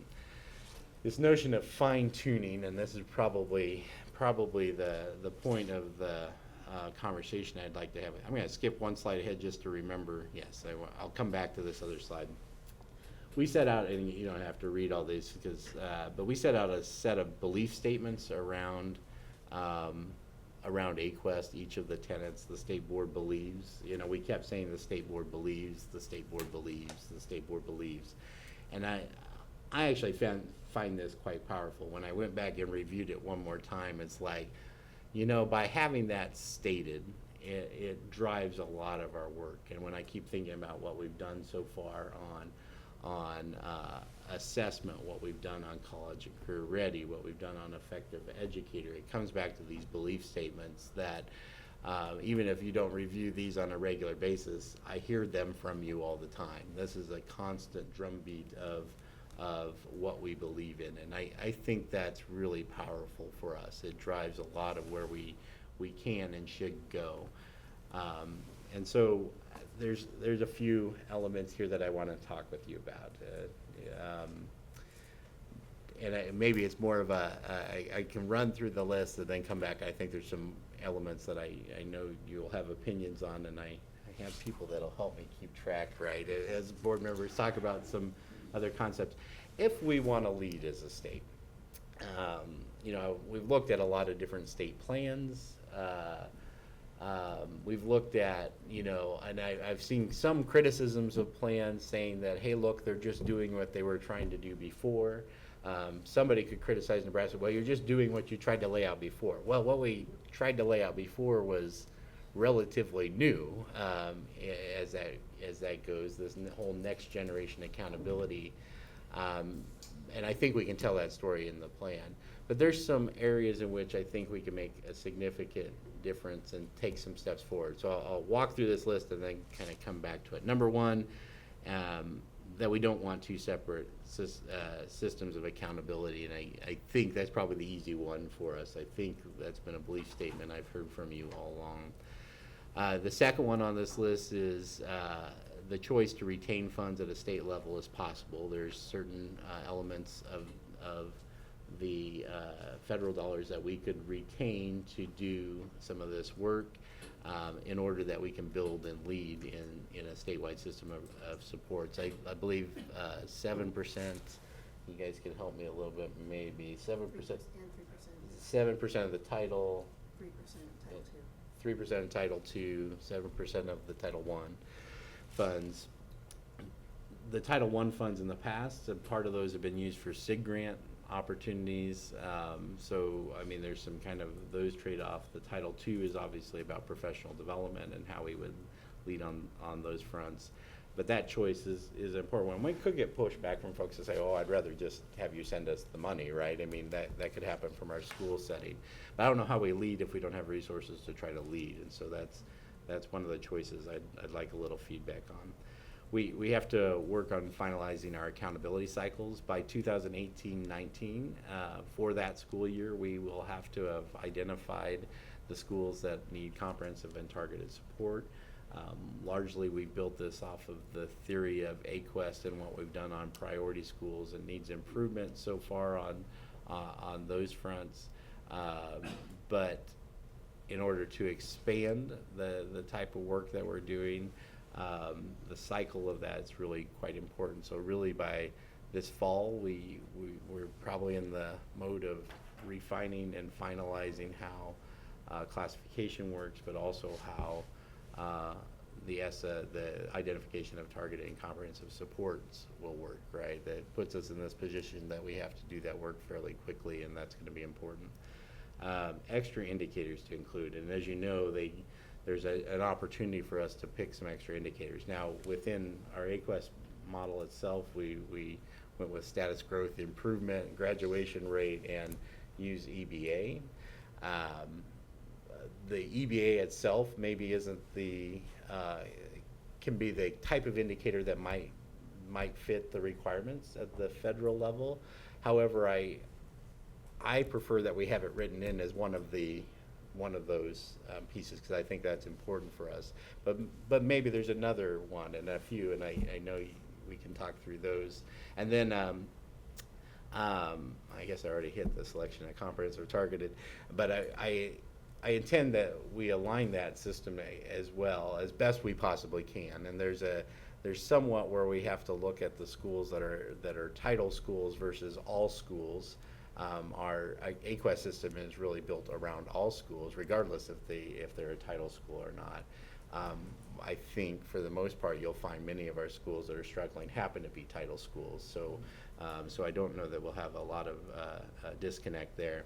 The importance of career education, and I think we heard this in a few different settings in a few different ways. And in part, it's about the student engagement side and the meaningful direction and what we mean by college and career readiness that becomes important. And then thinking through about something else that's popped up, and if you've looked at the president's proposed budget for education, there was quite a bit of a shift from where federal funds have been under the programs that we're talking about to possibly opening up this conversation around choice. Now, I was quite pleased to see some definitions of what that choice might look like, and including really a public school choice type of option where it talked about something not all that different than what we experience in Nebraska around option enrollment. And I know we could sit back and just kind of not address that topic, and maybe that would be the easier way to go about it for a moment in time. But I also think we can lead on conversations about how we ensure that every student has access to what they need to be successful. And Commissioner? so, yes. I'm sorry for interrupting you, sir. Is there a point coming up where we can take just a 5 or 10 minute break? Oh, if people want a break after I've gone so long, that would be fine. And then we can come back to these very points Absolutely. and talk. So, you guys, I was on a roll. Yes. No pun intended. We'll take a 10-minute break. Thank you. Yes, ma'am. Yeah, I think we go ahead and take the break, and I'm good. We'll come back to these. This will be our. Then I will quit talking, and you can talk. So, yeah.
Thank you, Board. We will reconvene. Commissioner? Well, and I think I'm gonna have Drew put back up there just these points for some discussion around them. I've said enough, probably is the way to start that, but what are your thoughts? Are there some of these that you have some strong feelings about? And I'll try to, Rachel has no strong feelings. I know that. None. No strong feelings. But I will ask a question before I start. Do you want to go one at a time, if there's any, or, because I can have comments on all. So, Maybe, do you have a preference? I would block them this way, because I tried to order them in such that I think the first one, if we could knock that one off the list, Okay. and then get to the retained funds, and then it kind of flows, Go- I think. go from At there. least I hope, Well, anyway. my comments on the first one, and I do think it's important, and again, from some of the discussions I've recently had, I concur we need one system, but the system doesn't have to be exactly the same.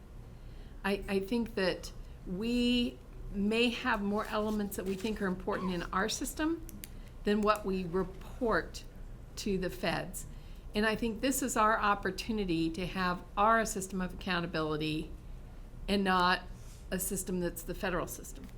That this is our system, and in the elements of our system, we determine what's important that is required to meet the needs of the federal expectation, but that we still own the system of accountability.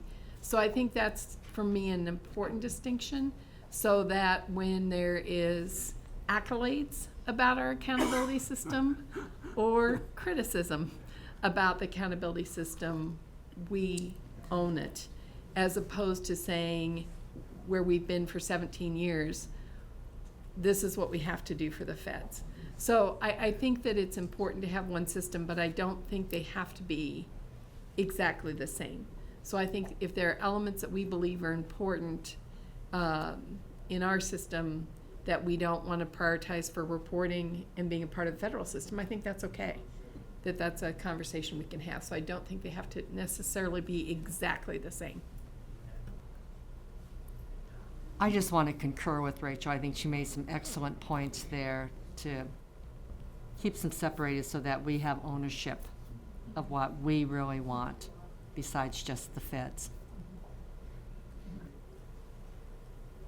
Can I, I support exactly what Rachel said, but could I have a moment just to go back a little ways on a couple thoughts that I had along the way? You want to see slides on those? Well, if you go back to beliefs, beliefs is a nice term, but it doesn't say that we're committed to things, and I think we ought to think about that terminology. The state board is committed to rather than believes or had beliefs. It's action versus just non-action, in my mind. So just state board commitments or whatever, but I think you ought to just reconsider that terminology, because again, I kind of feel like, whether it's a strategic or plan or not, you have action statements in there, and those should be, something that I think is actionable, and that says it, not just we believe it, but we're committed to it. So, just a comment. And then I had a couple other things, this maybe goes to something Rachel and I and some of the others in the legislative committee have talked about, but, if we end up doing some kind of informative sessions in the fall, talking about ESSA with those state senators across the state is going to be extremely important. So that might be an opportunity. And the other question I wanted to ask the commissioner is, does the governor realize he's got 30 days to approve this, because there's lots of things on the governor's agenda. Yeah, so actually next week, and I've been in ongoing dialogue with Cheryl Wolf from his staff, knowing this is coming. So when we meet next week to kind of talk through this, and I've shared with the governor a couple different times that this would be there, but we want to do the work in advance before he has even the 30 days, right? So bringing him along for some of these conversations earlier is the intention. All right, I'm sorry to. No, that's a great point. Yeah, great clarification.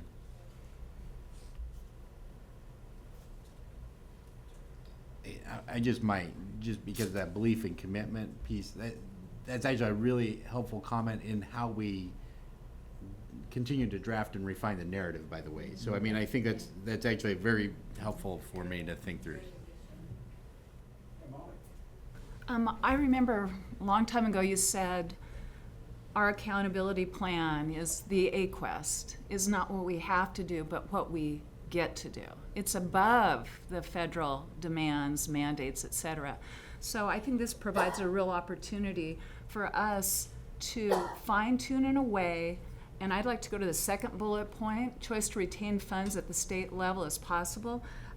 If the Title I funds are 7%, I would be in favor of that. I don't know if you want a reaction, but I do believe right now we have 4 models of priority schools, right?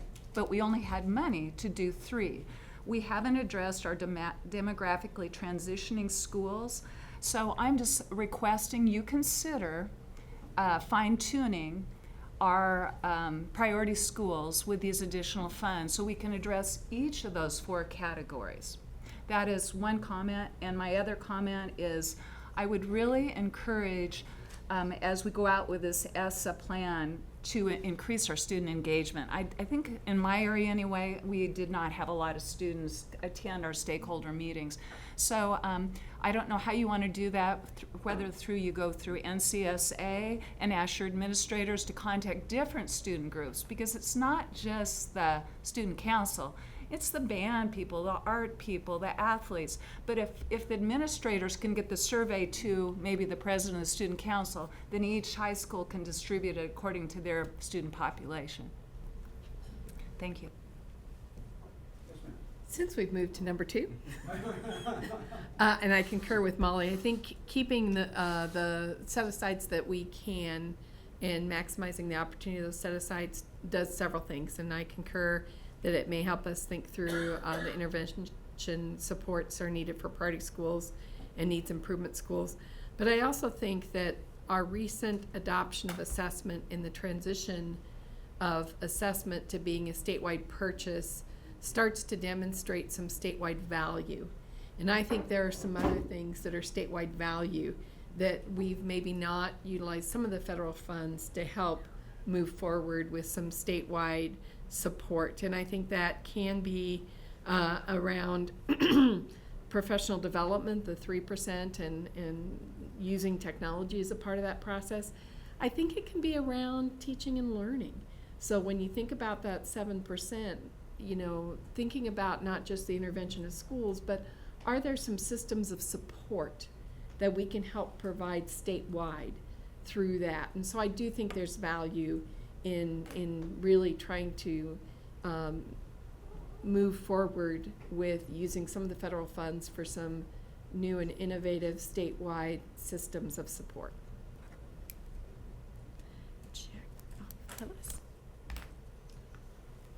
I might, I guess I would agree with you on that, and you know, I think there are some opportunities again for the state to lead. You know, if we'd had a policy, for instance, on the issue that Senator Vargas brought out, you know, that we had developed a sample procedure or policy for young women that are either pregnant or have children, maybe that legislation wouldn't have been necessary. You know, but I think we have some opportunities to do some of those things with a little more time and effort and money, maybe, to enhance our value to those districts, and in a lot of cases save them a lot of time and effort and expense in trying to duplicate things. And we got 244 school districts next year. And, you know, a lot of those just don't have the resources to develop the kind of things that we can really help them with. And that would also go to another favorite topic of Rachel, and that's, you know, virtual learning opportunities and virtual repository to assist these, you know, schools across the state. And again, it's not the big ones that have the real problems. It's the small schools that don't have that, and that's where we could. And I'm sure, again, as we look at these 244 school districts and look at the numbers of needs improvements, schools there. A lot of we're going to impact a lot of those with this. So thank you. Thank you very much. So on the, I'll move this along to the next board, but finalizing accountability cycles. This is actually. Can you turn your mic on? Oh, I'm sorry. I forgot. He never reminds me. It's just the state board members are reminded. I'm never reminded at the beginning. We'll have to add that to the script. Commissioner too. No, the finalizing accountability cycles, and last year when we were trying to adjust to address, and I say last year, and I look at Lisa and Patsy right away going, well, I guess maybe they don't. So we were trying to adjust to get the time frame with EBA right. We knew we would have a change with ACT. We now know we have a change in implementing the new 3 through 8 assessment. There's other changes that are constantly taking place, but somehow we have to lock into what that schedule is. And I will tell you, ESSA allows a kind of a 3-year accountability cycle as part of that approach. We have a 5-year accreditation cycle. We have a there's certainly demands around an annual, reporting of data. There's some, and what I think is allowing us within ESSA to think about just a little bit is what's the logical cycle that we can begin to address. Doesn't mean we have to write that in. There's requirements for annual reporting, so some of that's necessary, but there's some work to be done, and even our cycles with our priority schools, for instance, is another part of that. And not all of the best improvement cycles are on an annual basis, right? So how do we want to go about that? And I'm just curious about your thoughts on that front. Rachel never has any thoughts. So nice to be over here. I think it's important that we differentiate and have the discussion between the accountability cycles and really defining reporting expectations, because there's new reporting expectations, and as we think about a new report card and what might be in that report card, I think it would be good for us to have a good understanding of what's important to report annually versus what's an accountability cycle and what that looks like, because there will be annual assessment reporting regardless of how that may fit into an accountability system. There is annual reporting now of financial requirements that are new and unique that we have not done in Nebraska. So there are reporting elements as a part of a report card and an accountability process. And I think somehow painting a picture of how those are interwoven is really important, because I think that we can get caught up on, it's important to report things related to accountability, yet it's important to report various elements annually that are a part of a bigger system of a report card.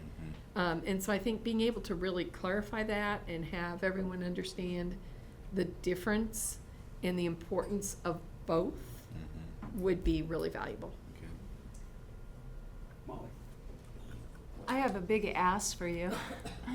In regard to the accountability cycles and the annual reports, I know we've been working on the dashboard advisor.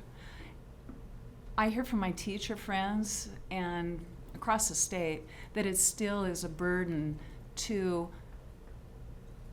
input data in more than one place. It becomes a tedious task. Some districts even have to hire someone to input all that data.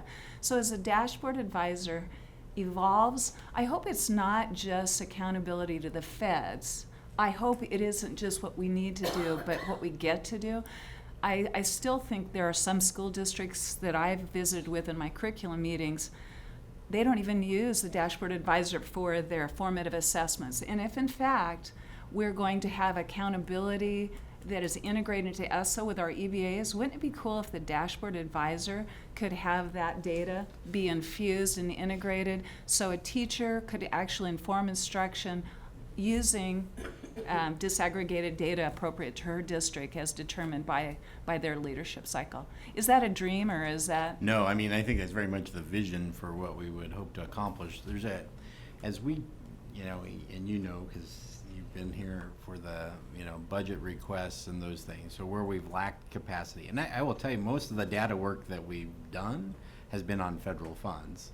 I mean, most of the movement in those directions has been done on grants that come through that arena. And so that's our interesting dynamic, is how do we shift from kind of the mentality around why we collect data for reporting, and kind of as we invest in that system and build that together. But the new assessment system actually ties into that conversation too, how those things pull together, how those expectations come together.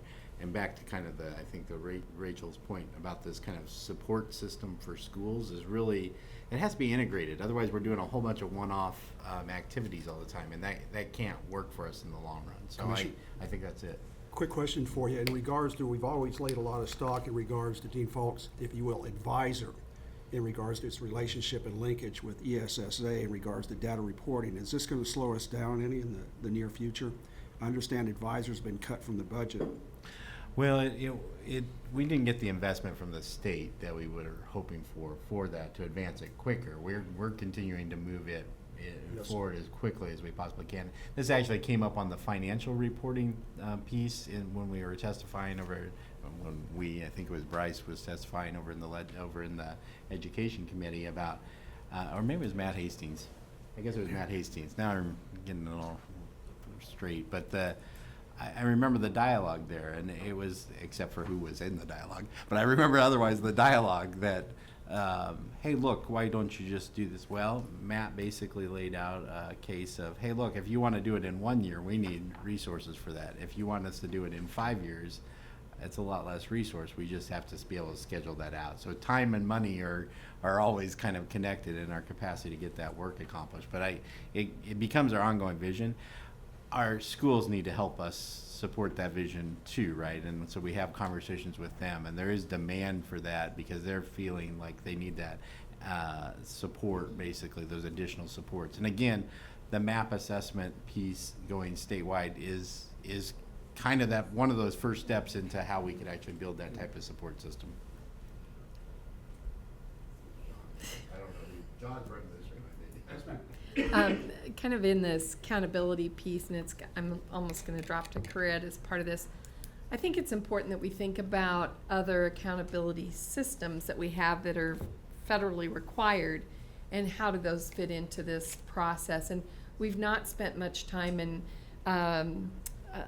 Rich Cott's maybe not listening, I don't know, but Sharon might mention this. And I told him he'd better be listening. I apologize to Rich up front if he's going, I don't like this idea at all, but there is great data and reporting from the Perkins, and the work that is being done in our schools around career education and the reporting and the growth of young people because of those programs needs to be interconnected.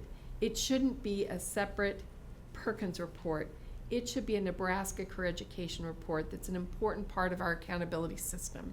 And I think we have shortchanged the success of career education by not reporting it in some integrated fashion. I do know that some states are integrating their federal reports, Perkins and WIO, and looking at how do we integrate so that we truly have one accountability system for a state that then peels off what has to be reported for the feds. I think that kind of vision is important for Nebraska. And I think that if the team can look at what we already do for Perkins, are there elements of that that should be integrated now? It might be timely to do so. And so that's, to me, when I think of the role of career education, it really interfaces with accountability cycles and reporting, and having that seamless system. Sorry, Rich, if you're listening, that you don't like that. Anybody else? So I'll move extra indicators, and I know Rachel had some good information she shared yesterday about extra indicators, so I'm going to put her on the spot. But I think I believe there's a lot of good potential indicators that we can use in a lot of different ways, and so it really comes down to selecting the one that we think advances our cause the best and also meets federal requirements. And so maybe Rachel has some insights. Yeah, of course I have some ideas on that again. And I do think that the NASB documents that I handed out yesterday give kind of a good overview of what different folks are doing. And I think there's some themes in that are important for us to think about. I already mentioned the career in tech ed interface. I think this concept and why so many states have gone to chronic absenteeism is another important metric. And so this isn't to take away. I think what we do with EBA is really important and really valuable in setting up a system of support and moving in that direction. But I think there's a few indicators that are more of a standard quantifiable type of indicator that might be important for us to really understand and consider. And chronic absenteeism is one of those. The reason some states have really focused on that, oftentimes we think about chronic absenteeism in perspective of older students. You know, it's the older students that are chronically absent. It's not. It's the kids who aren't getting to the pre-K programs. It's the kids who aren't getting to kindergarten. It's kids who aren't getting to first grade. We're making a significant investment in that area. And if we do not have kids attending school in the pre-K programs, the K programs, the first and second grade, it's what's really impacting student achievement. And I think the indicator of chronic absenteeism can shine light and then help us create different strategies of support. And it's not about then pushing a truancy direction. If there's chronic absenteeism in early grades, there's maybe a need for family support in a different way. And we need to maybe think about how do we provide those supports to build that foundation of success. So I think chronic absenteeism, I think there are other themes, social and emotional wellness, well-being, or some of the other themes that other states are looking at, but I think we should consider some of those areas and what would work well in Nebraska. Yes, Lisa. I agree that all of those are important. My concern is that every school district is different in their needs, and I don't know how to go about this, but it's almost like there needs to be an umbrella. For instance, student well-being, and under that umbrella, maybe have 3 or 4 areas that include the chronic absenteeism, parts of the EBA that are appropriate. Another one that you mentioned, social emotional, I don't know if I said that, but 3 or 4 under that umbrella of student well-being, our focus should be on our students and what they need, and the students' needs in different districts, depending on their population, the money they have, the revenue they have coming into their school. Some might need the safety issues. Some might already have that taken care of. Maybe some have their graduation levels up where they're exemplary, and others might not. And so rather than one size fits all, I think we need to give schools choices. Yeah, Pat. Hate to keep saying ditto to Rachel. But I think you saw some of that yesterday in the accomplishments that Druid Hill talked about, and I think we can learn from them as well. But it just emphasizes the importance of exactly what you're saying, I think. Molly. I think I'm hearing a recurring theme here. Do you remember the beginning when we started this, going away from No Child Left Behind, where it was all about test scores, and there was so much anxiety in schools and teachers and even kids about the day for testing? I think this whole new accountability of AQuest has looked at every child every day, but and I know that NASB always talks about the whole child, but I think Lisa is right when she talks about wellness. We're doing it in a lot of different policies, but it's kind of scattergrammed. So maybe when you look at indicators which could have coordinate EBAs in wellness, social, emotional, and physical. I know we have some districts that want to really encourage physical activity and health and nutrition, and we have some districts that really are saying, as evidenced by Senator Groney's recent bill with behavior in classroom being inappropriate, we maybe need to promote social emotional wellness for our students by not kicking them out of our classroom, but rather by keeping them in the classroom with better social emotional behaviors and supports.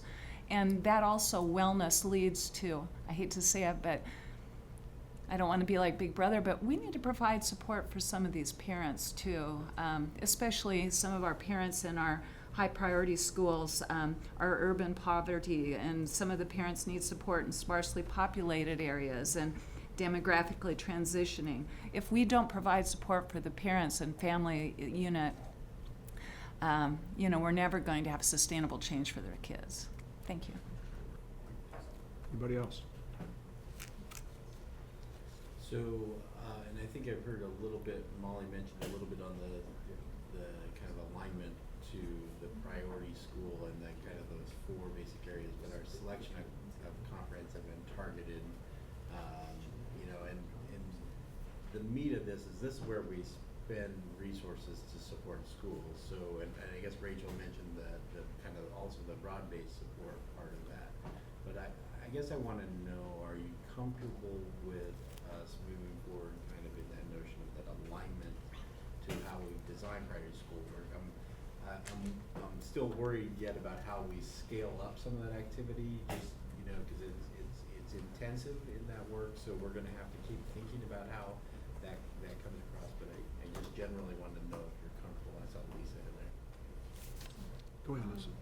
I think the work that the staff and you, whoever's been involved with the priority schools, is amazing. A change that we observed yesterday with Druid Hill.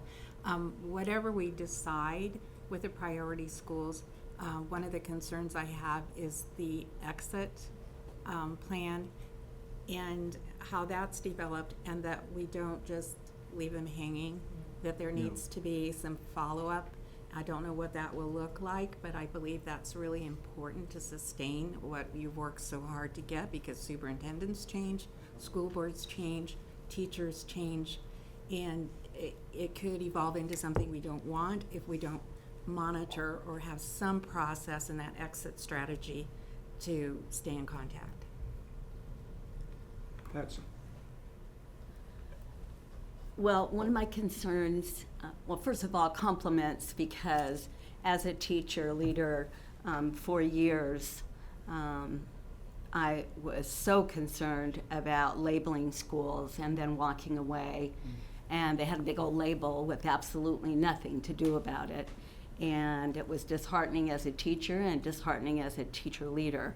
So when I watched Druid Hill report yesterday, I had a great sense of pride in what you had done and the change that you had made. And teachers know that it's better to teach deep than it is to teach surface.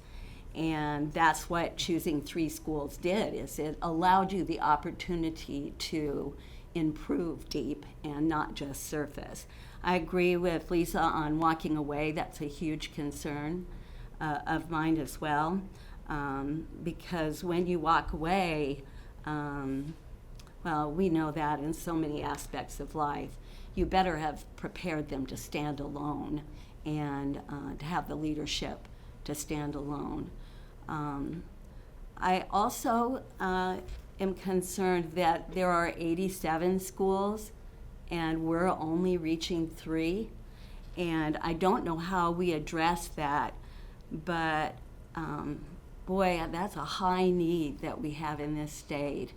And I think we really need to discuss that. Will it continue to be just 3?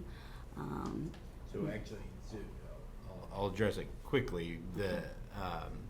I think what ESSA allows us to do is actually dedicate more resources to a broader set of schools. So absolutely that we could reach more places if we do this and properly.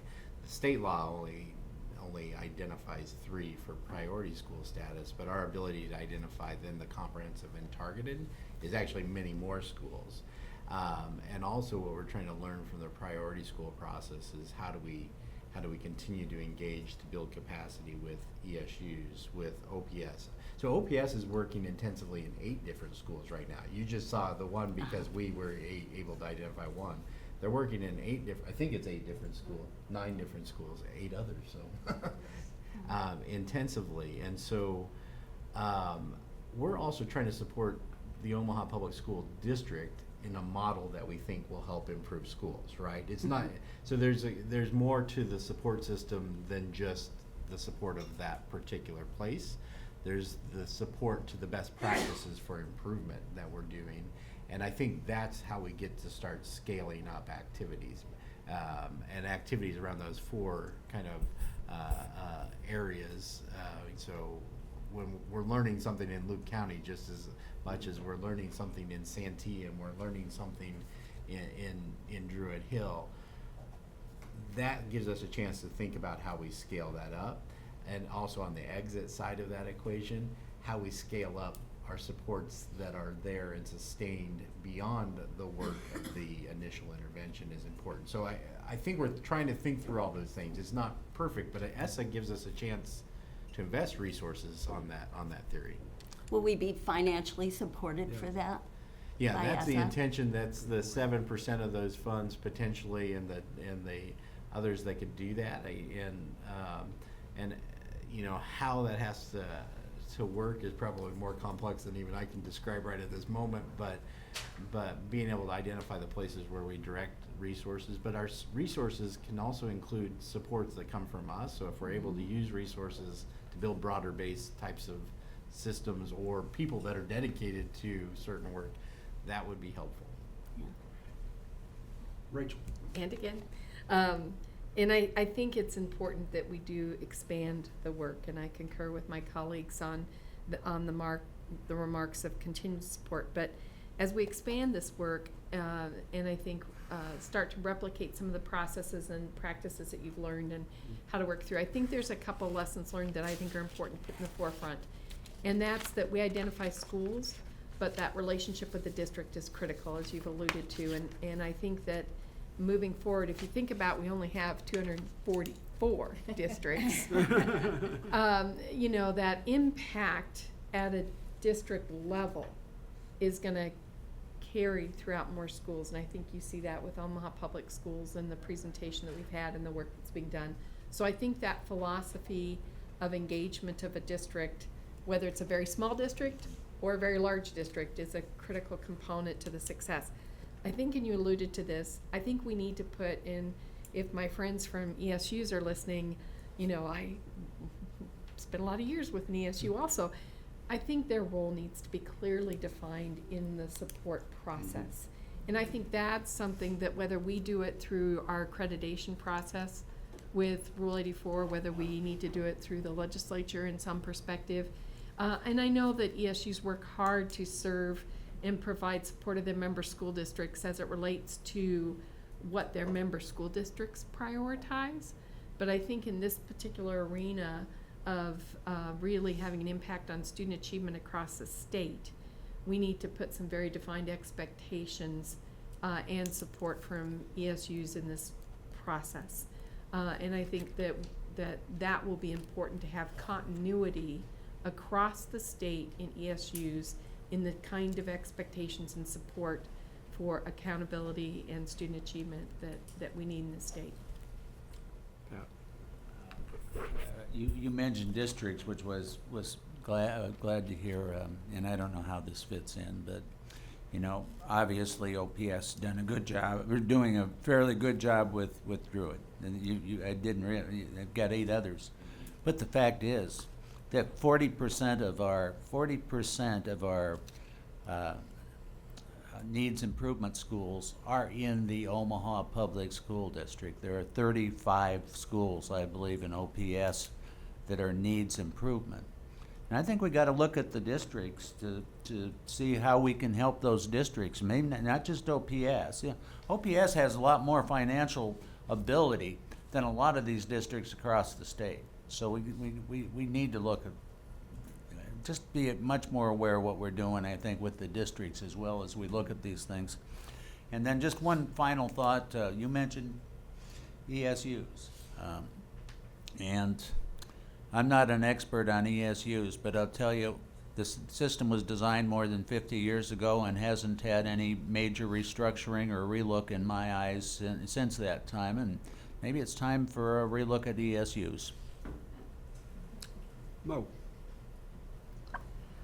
Well, Rachel and Patrick pretty well capped what I wanted to share, because the commissioner knows he and I have talked for quite several months on the ESUs and their support in working with these needs improvement schools. And I often think about some of these needs improvement schools in relationship with their ESUs. Sometimes maybe they don't know what they don't know. Exactly. Nor, or the ESUs don't know what they don't know that they should be providing, and yet there's a wealth of resources out there, but I concern myself with the ESUs not even coordinating services enough to be able to say, you know what, maybe ESU 8 doesn't have this service, but we can get it from ESU 7 to go to this needs improvement school, so that we aren't replicating services in all of our ESUs. But Patrick, you are so right. I don't believe they've changed their paradigm of thinking in all of these years, in all of my years as being an educator, because there are some excellent ESUs out there doing work. But there are some I realize too that are not, they don't have the services, the product to give to the schools that really need it, nor do those schools have the resources to be able to pay for those Well, I gotta ask the commissioner. resources or products that they pick from the menu of what they need. That's So, again, I'm just venting my piece on ESUs. I want to see them do more. Mo, if I could tell your question to the commissioner in regards to the coordinating council. Do they have any, if you will, directive, or if you will? Well, I think it's actually, and because you know where I came from before this particular role, I mean, at the ESU Coordinating Council, and a lot of, I think, and this, the intentionality about direction for the future for the capacity of the state system of education, right? A lot of the conversations among the 17 ESUs, and sometimes they lack capacity. And there was actually an amazing set of activities that were taking place in the background with professional development organization, what they called which were professional developers trying to figure out how they organize the capacity necessary. The department has limited amount of ability to get into every school, and it's really about that system alignment piece. So I think there's actually a lot of that activity and willingness to go there. But I think you raise a couple points. One's expectation, right, and how we get to that point about expectation. Perhaps some models of how that would come together. There are a couple examples that have evolved since we implemented AQuest. One of them being out of ESU 7, and the coordinating council is actually working there too, in how they do data sharing about the types of services that they provide. They presented this at the AQuest conference. Larry Ann Polk, I think, from ESU 7 did. I don't know if others did as well. But they're actually trying to build a model of how you would share those resources, getting to that very point where one ESU might not have all the capacity, some other one would. I would actually say I think I want the department to be part of that, because where we have capacity, it needs to be in that same mesh and that same mode, and where we lack capacity, we need to know where we can find it as well. And I think that activity could really start to revolutionize it about how we think about providing services. The other one, and John knows this well, the old model of ESUs was, and I always described it as ESUs have many masters, right? It was like, number one, there's the school superintendents that serve on an advisory council that have certain authorities over the core services fund. So they have to go make sure that the superintendents will sign off on that. They have their own elected board relative to who they have to serve on that particular front. They have they have the State Board of Education as another piece of that puzzle, and I won't say that the state board's given them a lot of direction over the years, just a little bit. They have the legislature that has given them a particular direction.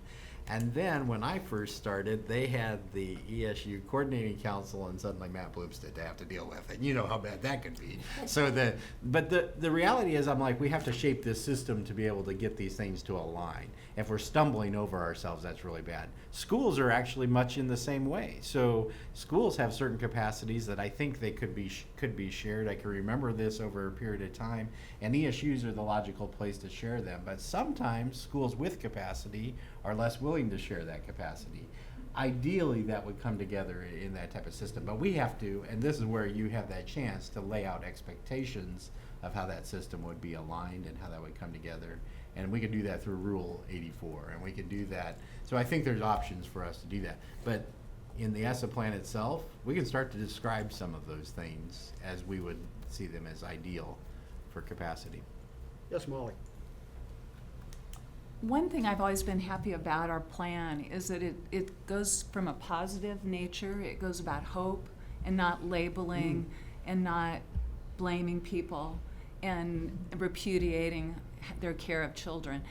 When we saw the presentation yesterday from Druid Hill, I mean, they started to bubble with excitement when they talked about the changes. So what I was going to address our new teacher component on our state board, who I respect your opinions highly, is I think a lot of federal schools that were those turnaround schools, they just drop back to the same old scores after they've stopped being turnarounds.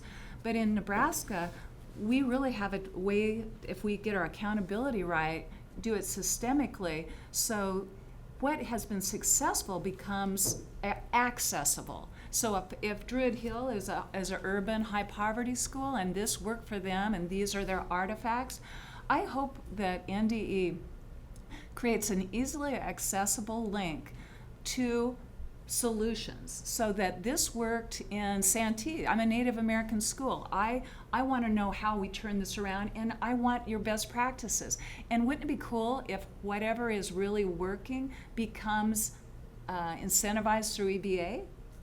In other words, it isn't the same for every district, but if you're that district and you do those successful best practices that are easily accessible, and it can be coordinated and supported with ESUs. I would also at this moment say, remember, you said there was 3% Title II funds.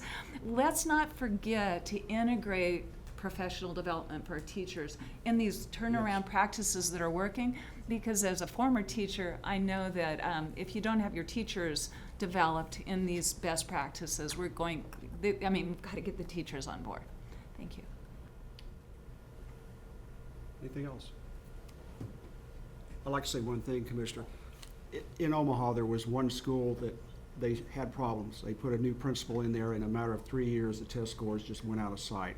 It was just incredible what had happened. I mean, they were a blue ribbon school, won awards, a matter of 3 years.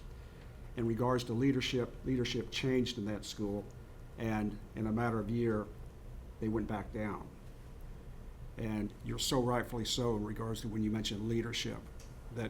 That's probably the key in a lot of the schools that we're facing right now with regards to their spirit of moving forward with best practices in regards to what worked.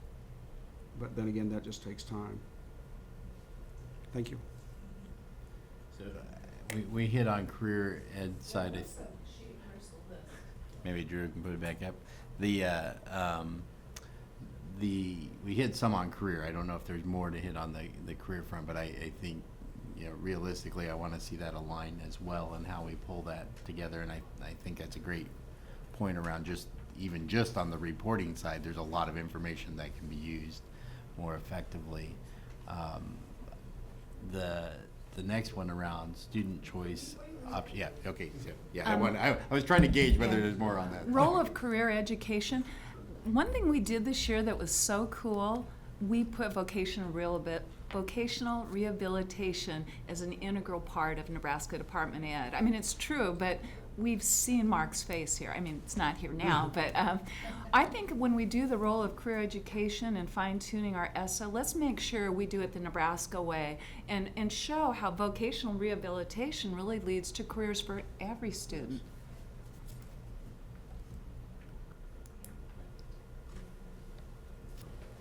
So, and again, I've not gone into great detail over the dynamics of choice, but you know where we are there's been a lot of this push at a national level, conversations in Nebraska, but I believe what I've seen so far is actually we have several elements of choice and innovation, and I see Rachel's ready.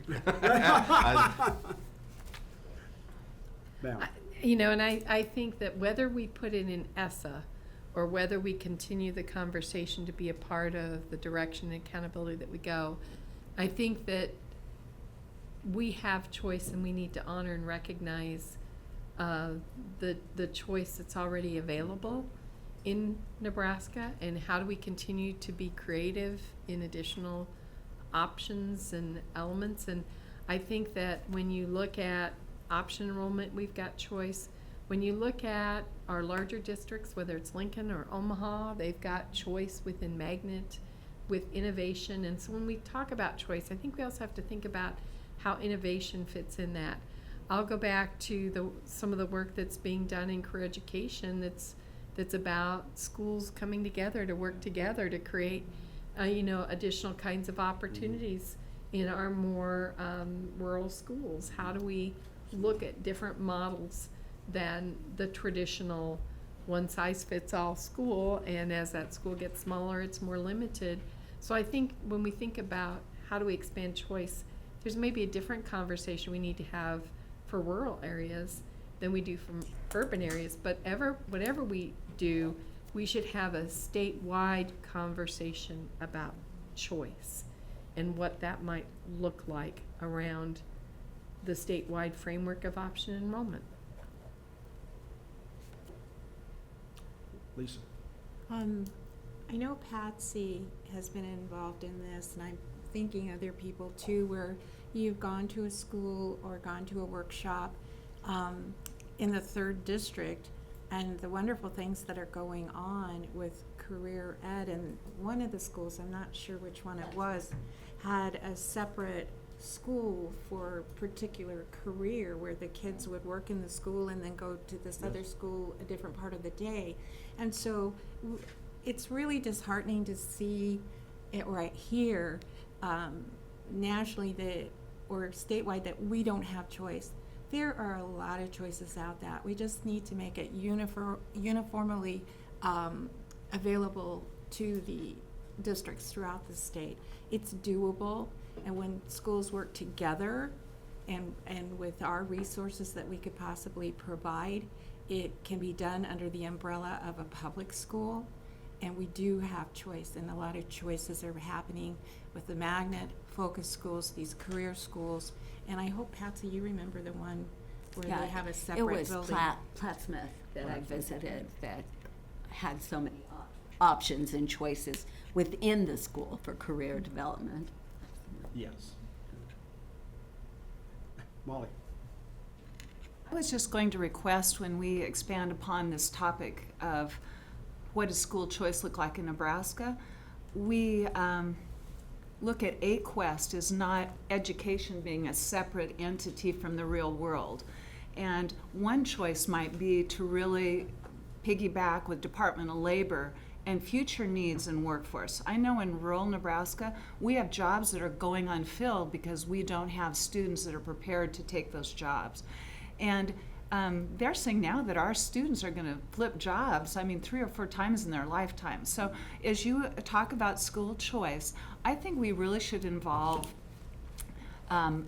remember, let's not be in separate silos. Let's talk to Department of Labor and Workforce Development and see what are your needs, what can we do to create choice in schools that can leverage into opportunities for growth in Nebraska.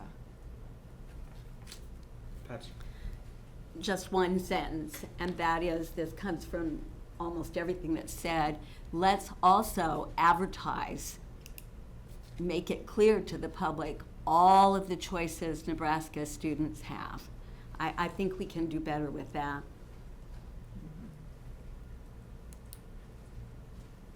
I'm just gonna, the last piece on this, I think what I hear pretty clearly from you is the dynamics around creating options for students is really what we're talking about. And I think this is helpful for me to kind of help frame that, and whether it goes into ESSA or not, what I hear often, and including like the superintendent advisory group that I have, I get asked, well, couldn't we do this or couldn't we do this? And they see restrictions within, like if it's in Rule 10, and there aren't those restrictions. They can be actually quite creative, and have been quite creative in various places. And the work that we've done with revision and the work that we've done in partnership with a lot of different entities. But I think it's maybe back to Lisa's point about how do we get some assurance that that's happening at least appropriately everywhere that we're getting those choices there. And I do get to the digital learning side of the equation and making sure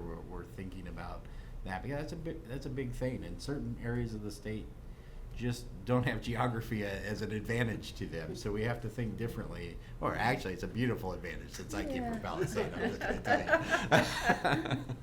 Lisa?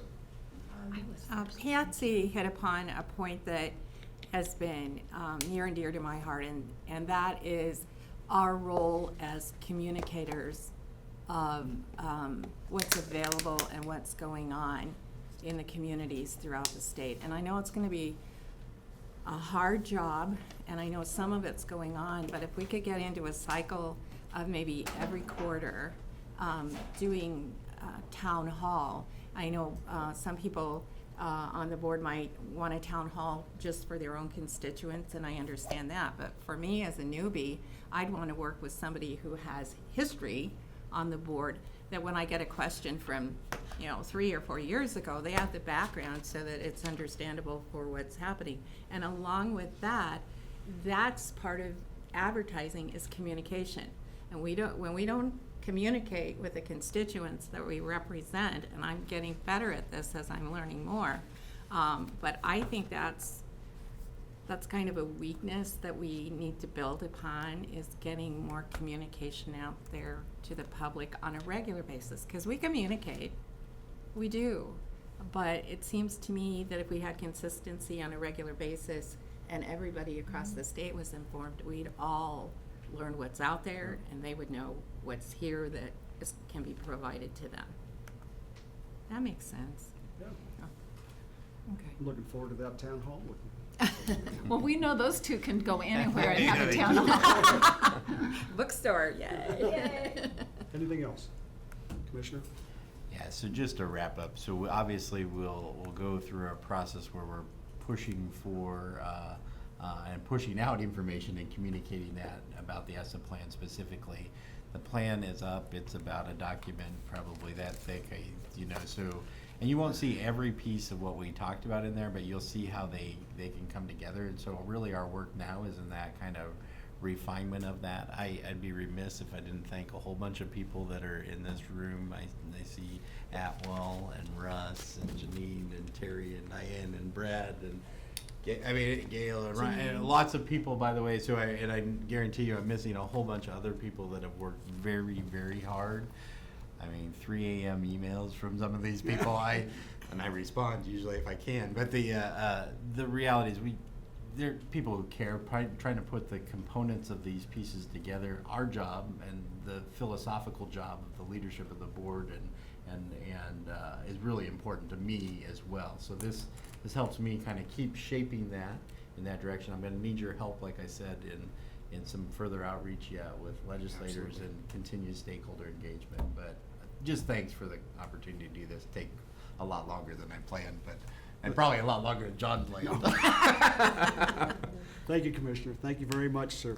In regards to moving on to our agenda of board reports, dates, and discussion items, meeting participation, you'll find the updated participation list in regards to our e-meetings site.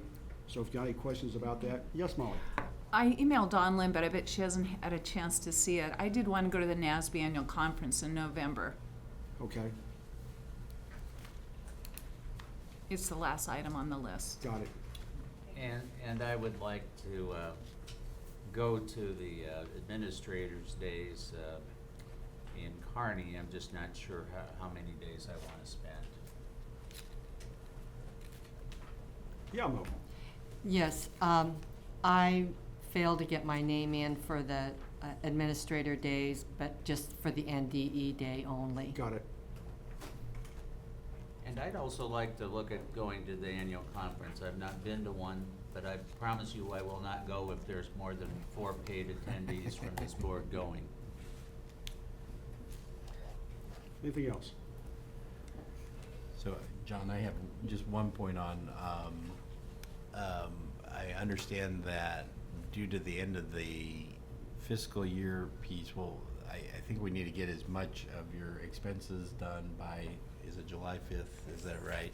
So Jason or otherwise, so we'll try to work with you to make sure we get all that stuff done and completed for the fiscal year. So. Do you need a motion? Not yet. It's still.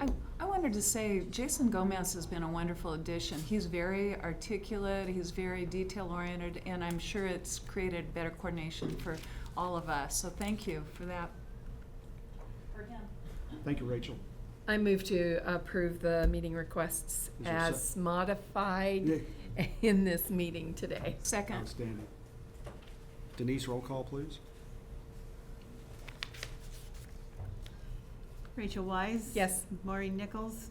Yes. Patrick McPherson. Yes. Molly O'Halloran. Yes. John Witzel. Yes. Lisa Fricky. Oops, yes. Patsy Ko-Johns. Yes. Patricia Tim. 7 yes, 1 absent. Adjournment. A work session will be held on Thursday, August 3rd at 2 p.m. and a board meeting held on Friday, August the 4th at 9 a.m. in this room. Thank you for attending, and for those tuned in the broadcast today, the June State Board meeting is adjourned. Thank you very much, board members. It's been a pleasure serving with you this past couple of days. Thank you. Thank you, John. Nice job, John. Thank you.